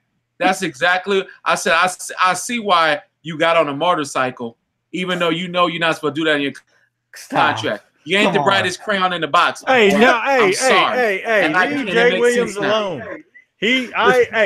Jay Williams is right up there on a poster because I'm a Duke fan. I can't let you slander Jay Williams. There will be no Jay Williams slanders. No Jay Williams slander. No. But my point is this. He was young. He made a mistake. Skip Bayless. Yeah, he's not the brightest crayon in the box. God bless him. Oh, my man. Damn. But hey, come on. You know you're going to get this from Byron. But here's the thing. And that's a serious matter. He was seriously injured and all of that, but he said some real asinine, things. But here's my thing. Skip Bayless chooses KD because of his dislike for LeBron James. But deep down in his heart, he knows that LeBron is great. My thing with it is this. I want to see KD lead a team. And I want to see him do the things, because to be great, I feel like you have to be a leader. Most of the people that associate, huh? So get a team to the finals when your second best player is Gauskas. Exactly. It's like we equate being great with being a leader. And if we look at all the great players, like what he said, Jason Kidd was a leader. Steve Nash was a leader. And I don't even need to speak on like the Jabbars and the Burbs and the McHales and stuff like that. It's just like, I want to see KD win where he's the number one option, where he has to fight the double teams, all of these things. And currently, anyways. Byron, I want your top 10 now, 10-1. I got Butler at 10. Nice. I like it. Giannis Antetokounmpo, number 9. Number 8, Joel Embiid. Number 7, Chris Paul. Number 6, Kawhi Leonard. Number 5, I got AD. 4, I got Curry. 3, James Harden. Number 2, Kevin Durant. Because like Gonzo said, I mean, there's Byron has finally brought some sanity back to the show. The guy is great. He is great. And I know that the object of the game is to win, but I want to see what he does after this season. That's what I want to see. I want to see him lead a team now and add another dimension to his legacy. There's still, for me, an asterisk by him, but I can't put him over LeBron James. He hasn't done what LeBron James has done, and currently he's not better. LeBron James he's been on this stride And I don't think that he's as refined as the ones that we consider great at this point in his career in comparison to where like a Michael Jordan, a Larry Bird, a Kobe Bryant even was at this. I don't think he's as refined, but the level the guy's playing at is incredible. A lot of it is still based on his athleticism, which we've seen diminish a little bit. But the guy can still go. And if he continues at the pace that he is right now, if he can finish this contract with the Lakers at this pace and not suffer any injuries, he's going to pass Jabbar all-time scoring. Nice. Good stuff. All right, Pete. Are you gonna have some more insanity, or are you just gonna be a sane list, right? No insanity. I'm sane. Okay. Actually, it's funny because obviously Gonzo and I didn't compare lists before the show, but my list is very similar to kind of what Gonzo had outside of the the Durant LeBron debate. But I've got all three of you are insane for having Westbrook out of the top 10, and I'm not even a Westbrook fan. Y'all are crazy. I'm gonna say it. Y'all are nuts. Yeah. Triple doubles matter, huh? Yeah, right. I'm not saying I could care. Hey, I didn't even have him as the MVP. I didn't have him the MVP that year. I don't give a damn about the double. Oh, bars. So I got Kyrie Irving at 10. I think that bars. Realistically, he's going to help get Boston back to the finals. Obviously, having Tatum, Brown, Horford, Hayward, all those guys with them is going to be a big help. But I think that the Kyrie is going to really take on a key leadership role to get them there. Embiid at number 9. The only reason I have him at 9 and not a little bit higher because he is already a dominant center. The only reason why I don't have him higher is because of the turnovers. Mm-hmm. He tries to do a little bit too much, too fast. And that's just his mannerisms and how he deals. He wants to take everything on his shoulders. He feels like he's the guy that can win. But if he can learn to slow down at the end of games, not have those, 2 or 3 extra turnovers, then he's going to go way up on that list. Giannis Antetokounmpo is at number 8. He still needs a jump shot, consistently, especially from at least mid-range, and then extend that out to the 3 consistently. Because obviously he's athletic, he's a freak. Defensively, is good and, really can help Milwaukee. The key is going to be, can Milwaukee keep Chris Middleton? Because if they cannot, it's going to be hard for Giannis to, compete in the Eastern Conference without, having an elite second guy there, because Giannis can't shoot the ball. Chris Paul, still as Gonzo said, still one of the elite point guards in the league. He's number 7 for me. I firmly believe if he played in, that game 7, that Houston would have been able to overcome the Warriors. And next I've got Kawhi Leonard. I still believe in Kawhi Leonard's game. Watching him play tonight, he didn't shoot it, the best from the perimeter, but he, had a nice crossover kind of step back shot, able to get in transition, get a couple steals and stuff like that. So I think it's going to take a little bit for him to, kind of gel with Kyle Lowry, because right now Kyle Lowry looks like he's back on the Popeyes diet. But I don't know. I don't feel like Kyle Lowry's engaged in wanting to be in Toronto without DeMar DeRozan. So I just wonder how that's going to go. But I do think that Toronto is going to have a very good season. So I don't know. We'll see there. Next, I have Steph Curry. Obviously, nothing else needs to be said about Curry. We talked about his defense, being underrated. And then obviously we know what he can do on the offensive end. Next, I have James Harden. I feel like with him and the whole MVP debate, obviously I'm going to say James Harden should have got it, because I felt like the padding stats for Westbrook getting extra rebounds, I don't care what they say about the offense, dictates him, how it flows for him, to basically get the rebound and be able to go. It was still stat padding, right, Pete? Yeah, you're not going to sell me on that argument. Next is Anthony Davis. New Orleans needs to do everything they can this year to have a really, good season to be able to get to. If they can somehow, some way, get everything they can out of Drew Holiday, even more so than what he gave last season, get Mirotic and Randall to step up. It's the only way you're really going to keep Anthony Davis around, because I think he might move on. But he's, dominant on both ends of the floor, very impactful. Next is Kevin Durant. And this, I'm going to put a disclaimer. I have a 1A, 1B. I don't really have a 1 and a 2, because I feel like they're both on more insanity. No, not insanity. Not insanity. I just feel like Durant is on a key level of really, really being right there with LeBron. But I gave LeBron the edge, because I feel like LeBron, and what he did, I look at how he was able to lead the Cavaliers over the Warriors. Was it 2 seasons ago now? 3 seasons ago? What he's able to do in key moments of the game, late in the game, especially with his shooting.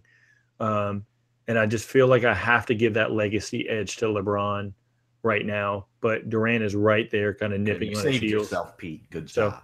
No, I mean, I'm not gonna sit there and say, I have one versus the other, because I both feel like they're great players. They're the top 2 players in the NBA for me. Mm-hmm. I just couldn't go 1 and 2. I had to go 1A, 1B.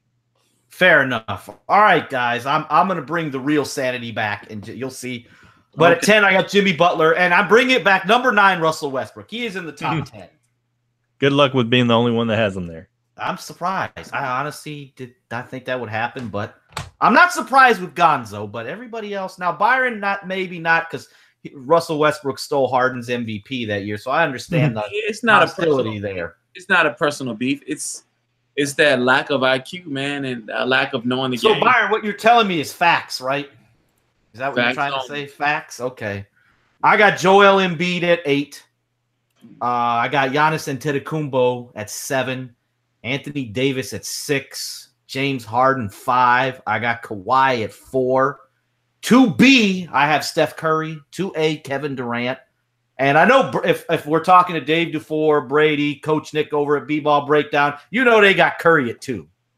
They're taking Curry over Durant. But I just think the argument just depends on what you're looking at. I think arguments can be made. I got LeBron James at 1. Okay. I don't need to say anything. The guy's the second greatest player in the history of the league. I'm going to leave it at that. But I want to say something real quick, because Byron was talking about the young kids, 18, 20. They didn't see Mike, and that's fair. But let me add to what Byron said. If someone comes to us and says Kareem is number 1, guess what? I'm not arguing with them. I didn't see. I can't argue with that either, because I was too little to see exactly prime. Well, I wasn't even born when he was in his prime, but I can't argue. The late '80s Lakers teams and stuff, I didn't get to see it. I saw it on tape, but I didn't get to see it, in person. So it's different than seeing it. I want to ask you all of this before I expand. Like, how great really is LeBron? Do you think he's overrated? Absolutely not. Because here's the thing: if someone comes and I had a conversation via text with my mentor, and he's 68, and so he saw Oscar Robertson was like his Michael Jordan growing up. That was his favorite player. He just so happens to know Michael Jordan personally, and we were talking, and I was like, "Where do you rank these guys?" I said, because I have a problem with Oscar Robertson being he has some sort of vendetta with Michael Jordan. I was like, the guy's 80 years old. He needs to let it go. And his response to me was, he said, that's what makes him great. The fact that he cannot let it go is what makes him great, and what makes all of them great. Kobe, Magic. And he told me straight up, he said, the better athlete than all of them was Will Chamberlain. And I was like, explain. And I said, I know he had a 50-inch vertical, and I know he was fundamentally sound because he was a globetrotter. He said, not only did he excel in basketball and break records, he said the guy broke records in track and field, and he played volleyball. He was like, there was no sport that this guy could not play. And he said he was very, very fast and very quick. So he said, to sum it up, and I said, I imagine Oscar Robertson was very efficient and very fundamental. And he said, you're exactly right. And he said he was very strong. But he said, we really shouldn't compare eras. So he doesn't even like to get in a conversation. He's like, we really, really shouldn't compare eras. But I will say this about Kareem. Yes, He's a prolific scorer, obviously. In terms of longevity, he is the best. He played so many seasons to be the #1 scorer in the league. But what I will say is this: he never won without Oscar, and he never won without Magic. When you look at that time period from where he was traded to the Lakers and the years he was there before Magic came, what did he do? And he was very disgruntled. Not taking anything away from his greatness, but he was very, very disgruntled in that time, and he was not winning anything. So, again, I didn't see the entirety of his career. That's why. With that being said, we've seen the entirety of LeBron James's career, and we're all in our 30s. So, I mean, we saw Mike from, I would say, like, our earliest memories might be like kindergarten up. But what I have to say, my question is LeBron, is he really as good as Michael Jordan or better? No. Is he as close as people think he is? No. Is he even better than Kobe Bryant? Yeah, he's better than, he's better than Kobe. I have an argument with the Kobe Bryant thing though. Like everybody said, I had a discussion. There will be no Kobe slander with me here. Let him talk. Let him talk. Let's hear him out. See, I had a somebody told me the other day, said, this is about maybe a few weeks ago, because I did a stream about it, but then I tweeted about it. Is Kobe Bryant a top 10 player? To me, no. Oh, stop.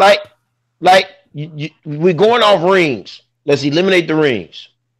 Was Kobe was he a goal defender like a Michael Jordan? No, he wasn't. No. Can we say that was Kobe a great leader? No, he wasn't. He has the scoring title because guess what? He has the most missed field goals of all time. That's what I told Matt yesterday. So there will be no Kobe slander here.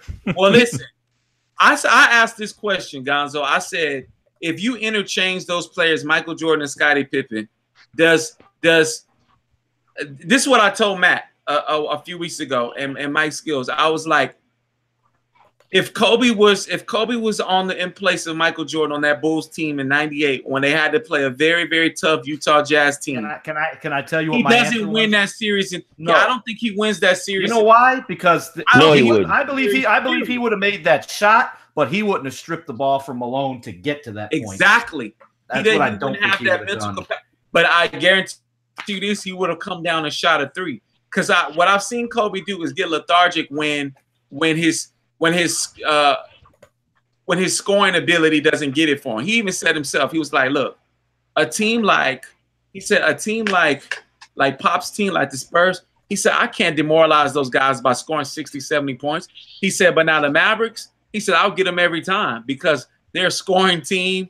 They'll make it a competition with me, us against them. This is in the era when they had like Steve Nash and Dirk Nowitzki. And when Kobe dropped 62 on him, right, in three quarters and sat out the fourth, and that's what I think. I think he's an incredible scorer. But now, all around, LeBron James is better. The only thing he obviously other than scoring, I don't think he plays defense better than Michael Jordan. Michael Jordan was an elite. The only one better than him at defense that I've seen is Scottie Pippen. He's the only one. Michael Jordan's the only player to win the MVP and the Defensive Player of the Year in the same year. Yep. Same year. In the same year. Hey, and everybody talks about his passing, but what happened when Doug Collins put him at point guard for that stretch of 10? He had like 10 triple-doubles out of 15 games. Yeah. He averaged a triple-double in that. I know it was just a small sample size, but because I got into this with somebody who was giving me the whole, argument of LeBron and the stats, I was like, wait a second.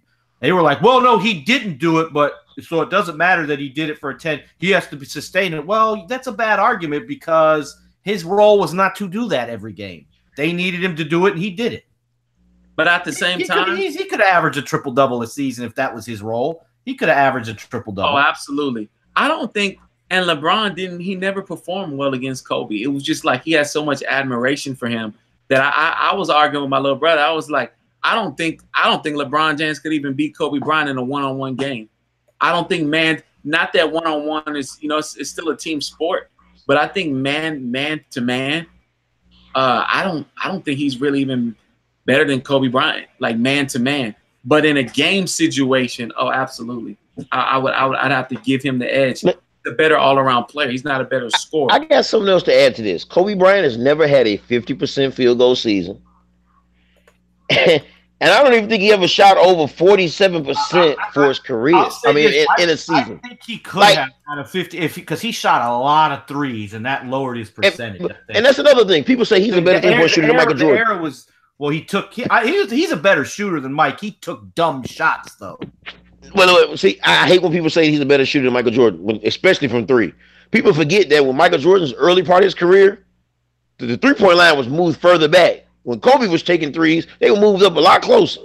The highest highest he ever shot was 0.469% field goal percentage in 01-02. And 3-point percentage, he never shot. Come on, I think a lot of what Kobe, like I said, is that 38%. We say eye test, but I think we mean people like the idea of being heroic.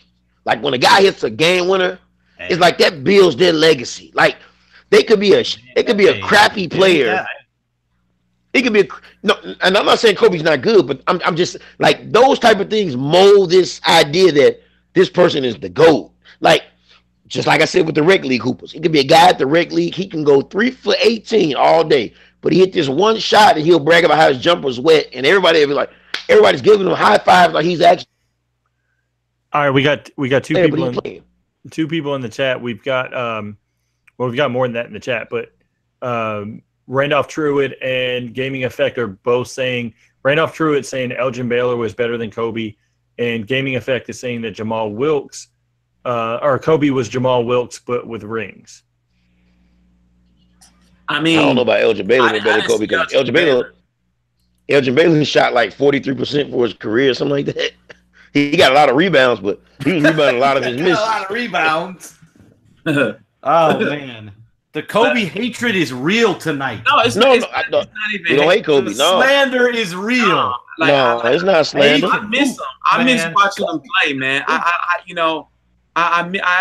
never thought I said it because I hated him his whole career, or the majority of it. But I miss because I stopped. Let me tell you when I stopped liking him when he started just trash talking Allen Iverson for no reason, man. And that 01 series, like and when they both got the text, I was like, there's no reason for you to talk to this guy. They're not going to win the series. Like, why are you talking? And I always felt like he was jealous of AI. And that's what really made me not like him. But I can't take anything away from his game. But Brady points it out all the time on Twitter. He's like, man, the guy wasn't, when you look at the number, Brady's is a stats guy. And he always says like Dirk Nowitzki is better than him. But when you look at but when you look at the percentages, it's kind of like, Brady might be on to something, man. No. Beats like, no, I can't go that far. I mean, I don't think that Brady said that. But I'm saying, like, when you look at who's more efficient and more efficient shooting, yes, but an overall player, no. No, and exactly. I mean, when shooting. Okay, yeah, I'll give you that on shooting. Player, no. Right. No.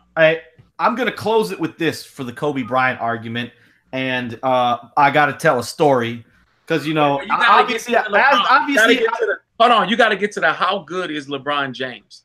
He's great. We said that. The dude is I want to know from Pete and Gonzo, like, how good is he really? Like, because he's number 2 all time. That's what they're saying.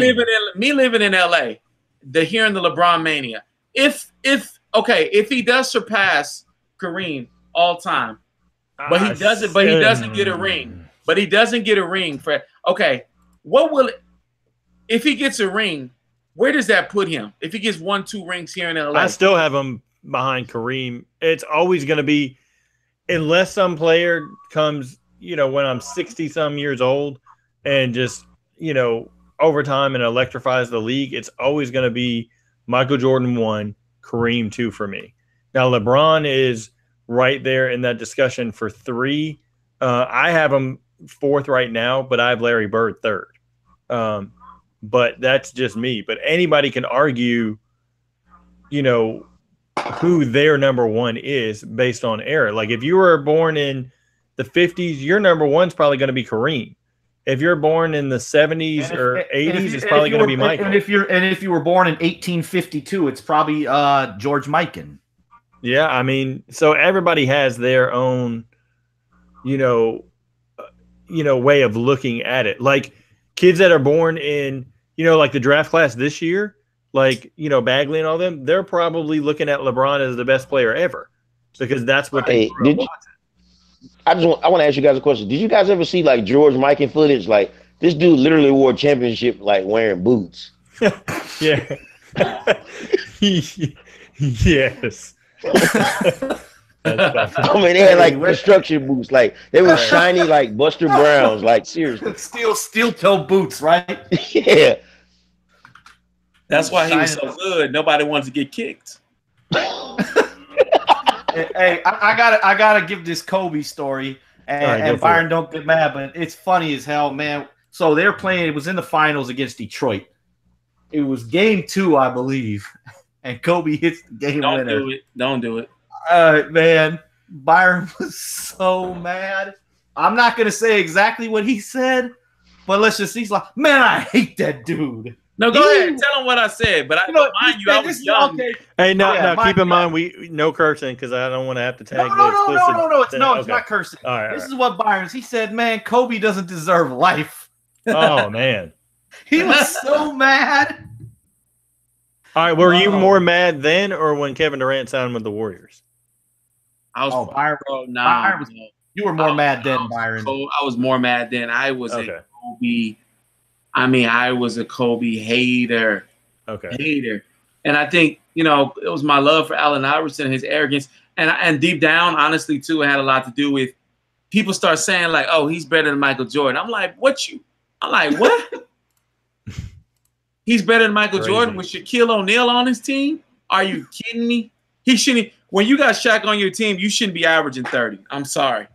When you got Shaq in his prime, you should know your role. I mean, Shaq did come into camp out of shape, so I got to defend Matt on that one. How many times was Kobe the Finals MVP? Dang, Gonzo had when Shaq was on his team. Hey, come on, that's kind of unfair for this reason. Kobe was like 21 when they went to the finals the first time, and Shaq was like at that time the best player in the league. That's a bad comparison. Yeah, you can't. It really is. Not to make an excuse for Kobe, but. I mean, people were on the hype train of Tracy McGrady, and we see how that turned out. So, I mean, he did get out of the first round. Yeah, I mean, I like McGrady. Like McGrady's one of my favorite players, but he just didn't know how to win. So there's he actually was more gifted than Kobe Bryant was. He just didn't have like the heart that Kobe Bryant has, but he was a more gifted, athlete. Tracy was cold. He was. Yeah. I mean, if he didn't get injured. Who knows if he could if he wasn't injury ridden, like who knows? Maybe y'all be saying that. The biggest thing that I was disappointed to see is when obviously when he left Toronto, because I felt like, dude, look, what are you doing? Like you don't have anybody in Orlando to help you. Like he thought he was going to have Grant Hill.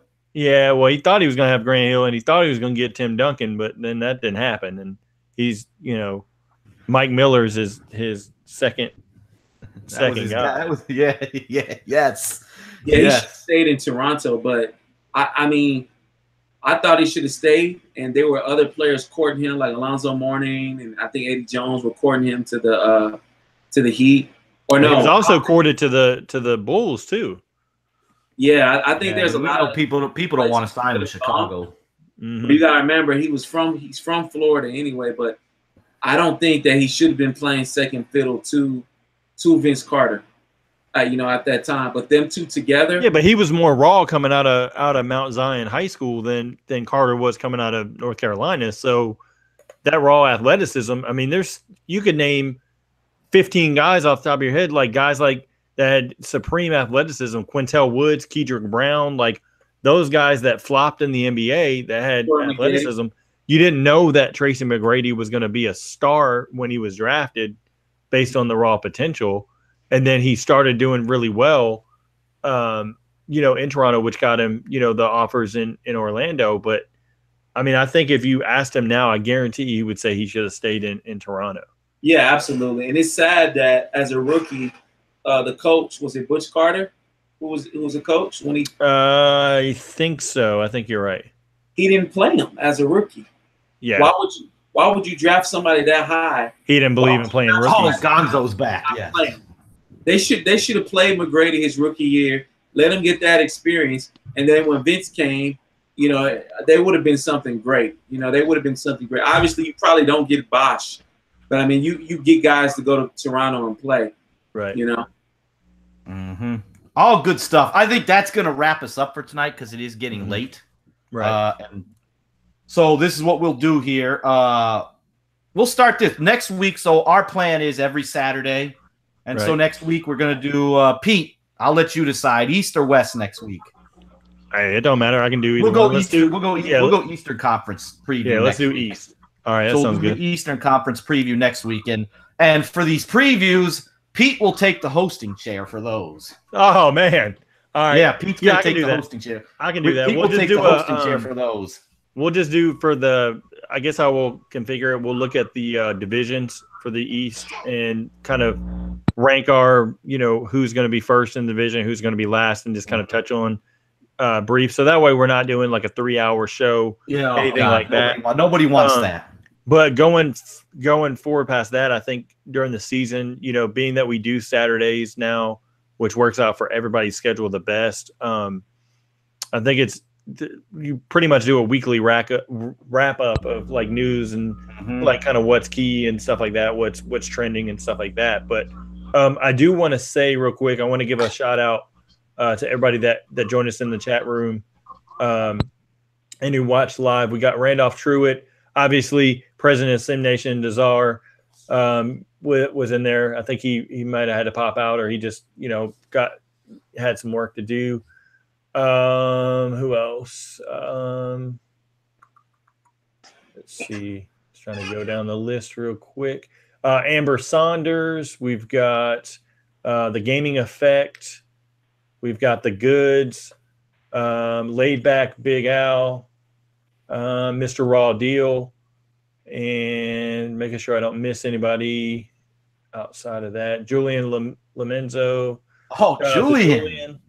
What up, Julian? I think that's everybody. Just making sure I didn't miss anybody. Oh, East Wicks Bala. And I think that's it. Yeah, that's it. Thanks everybody for, making, in the chat. Huge discussion, especially when we got on the Durant and Kobe discussions. Everybody, it was popping. So if we and the Westbrook slander. Yeah, oh yeah, of course the Westbrook slander. Wasn't slander. I never thought I would be the one defending Westbrook. This is the first time I've ever been the defender of Westbrook. Yeah, well, that's all right. Somebody, I guess, out there has to be part of the Westbrook defense. Hey, Nelson would have been proud today. Yeah, he would have been proud of you. You and him can align on the sim hangout against. Oh no! If he's gonna go to that nonsense of where he usually goes with that, no, I can't go there. I can't go that far with it. This is the extent of my Russell Westbrook defense. You've seen it tonight. I won't take it any further. But yes.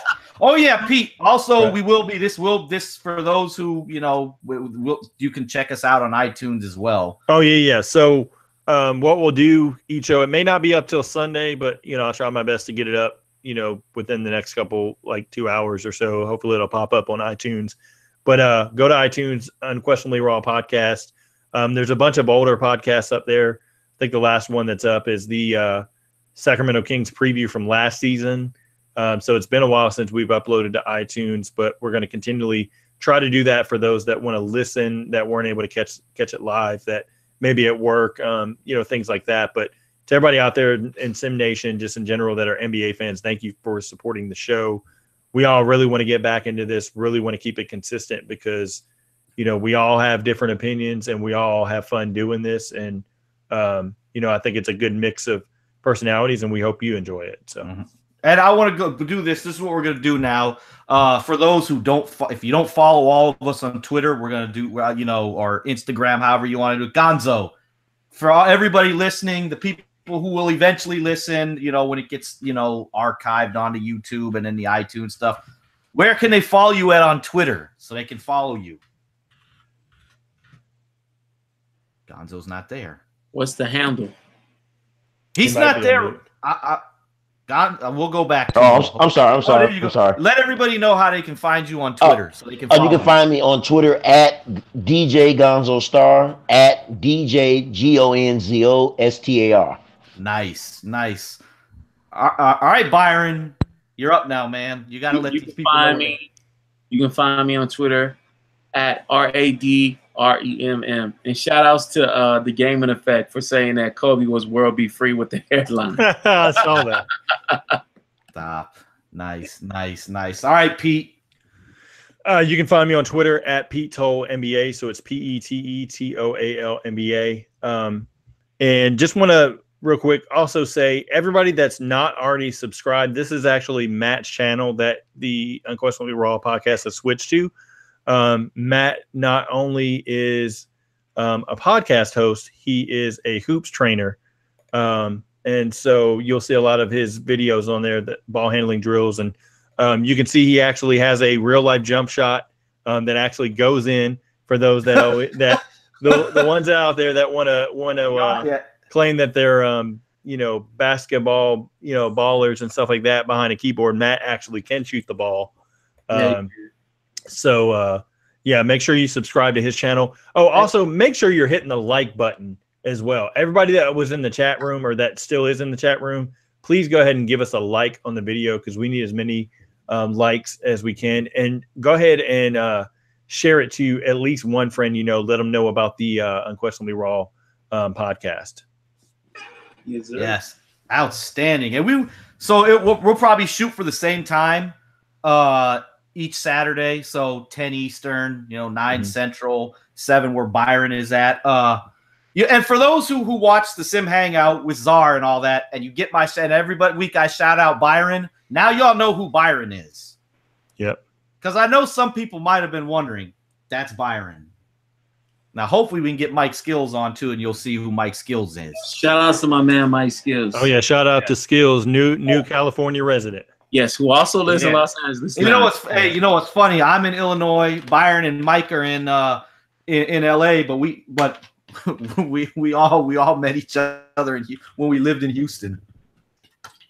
Because Byron and I are from Houston. Mike is actually from Chicago. So now you made it to Chicago. That's crazy. Yeah, I'll be in Los Angeles in October. Speaking of which, shout outs to Alana too. Speaking of Chicago. Yeah, absolutely. We'll have to get her back on again too. Now, Matt, you're not moving to Chicago, are you? I mean, to LA. No. I'm going out. No, I'm just going to visit. I got you. I got to get over this, Byron, I hate to fly, but that's for a whole nother conversation. Right. Yeah, there's a reason behind it, but that's what it is. So that's going to wrap it up tonight. I hope everybody enjoy it. I know I made a few mistakes here and there, man. This hosting thing is tough when you haven't done it in a while. So shout out to Czar, man. Week. Oh my goodness, man. This is tough. You stumble, you let the show get out of control like I did a couple times tonight. So I had to rein in some of the insanity that we had. There will be more insanity the rest of the NBA season. Trust me. There will be hot takes galore. There will be hatred. Yep. There will be jokes. Hopefully at some point y'all get to hear the Hakeem Olajuwon stuff that Byron does. I'm not promising it. I'm not going to put him on the spot. He doesn't have to do it if he doesn't want to. But if it ever comes out, y'all are in for a damn treat. That's all I got to say about that. I charge for that. Hey, man. Hey, if you want, you can give him a sample, Byron. I don't mean to put you on the spot. Well, yeah, I do. I said I charge for that. There you go. Man, Byron. I'll cash app you $5 if you do it. Nah, bro. Save it the anticipation for another one. For a later episode. Yeah. All right. Well, I tried to do it, guys. I wanted y'all to get a good laugh before we wrap up. Sorry I couldn't come through tonight. I will get him to do it though. I will get Byron to do it one of these days. And y'all, yeah. if y'all have Instagram, Byron, what's Dulo's Instagram? I want to shout out Dulo because he's funny as hell. Dulo Falarin. Let me check. Dulo. Yeah, because he did this thing with Kawhi Leonard's laugh. Oh, it is funny. Dulo, it might be Dulo got jokes. You know what? I actually tweeted it out. So if you go onto my Twitter and you go on my timeline, you'll see that I put it there. The actual thing. He did this thing with Kawhi Leonard that's just funny as hell. It's I am Dulo Falarin Harris. So I am Dulo. Oh yeah, follow that guy. Trust me, y'all are gonna have y'all. It's funny as hell. But enough. Once again, I'm stalling. We got to get out of here, man. It's getting late. I actually have to get some sleep because, yeah. But until next week, everybody enjoy your weekend and look for us next week at we'll say 10 Eastern, same time, maybe a little late. But everybody, like I said, enjoy your weekend, and we will see y'all next Saturday.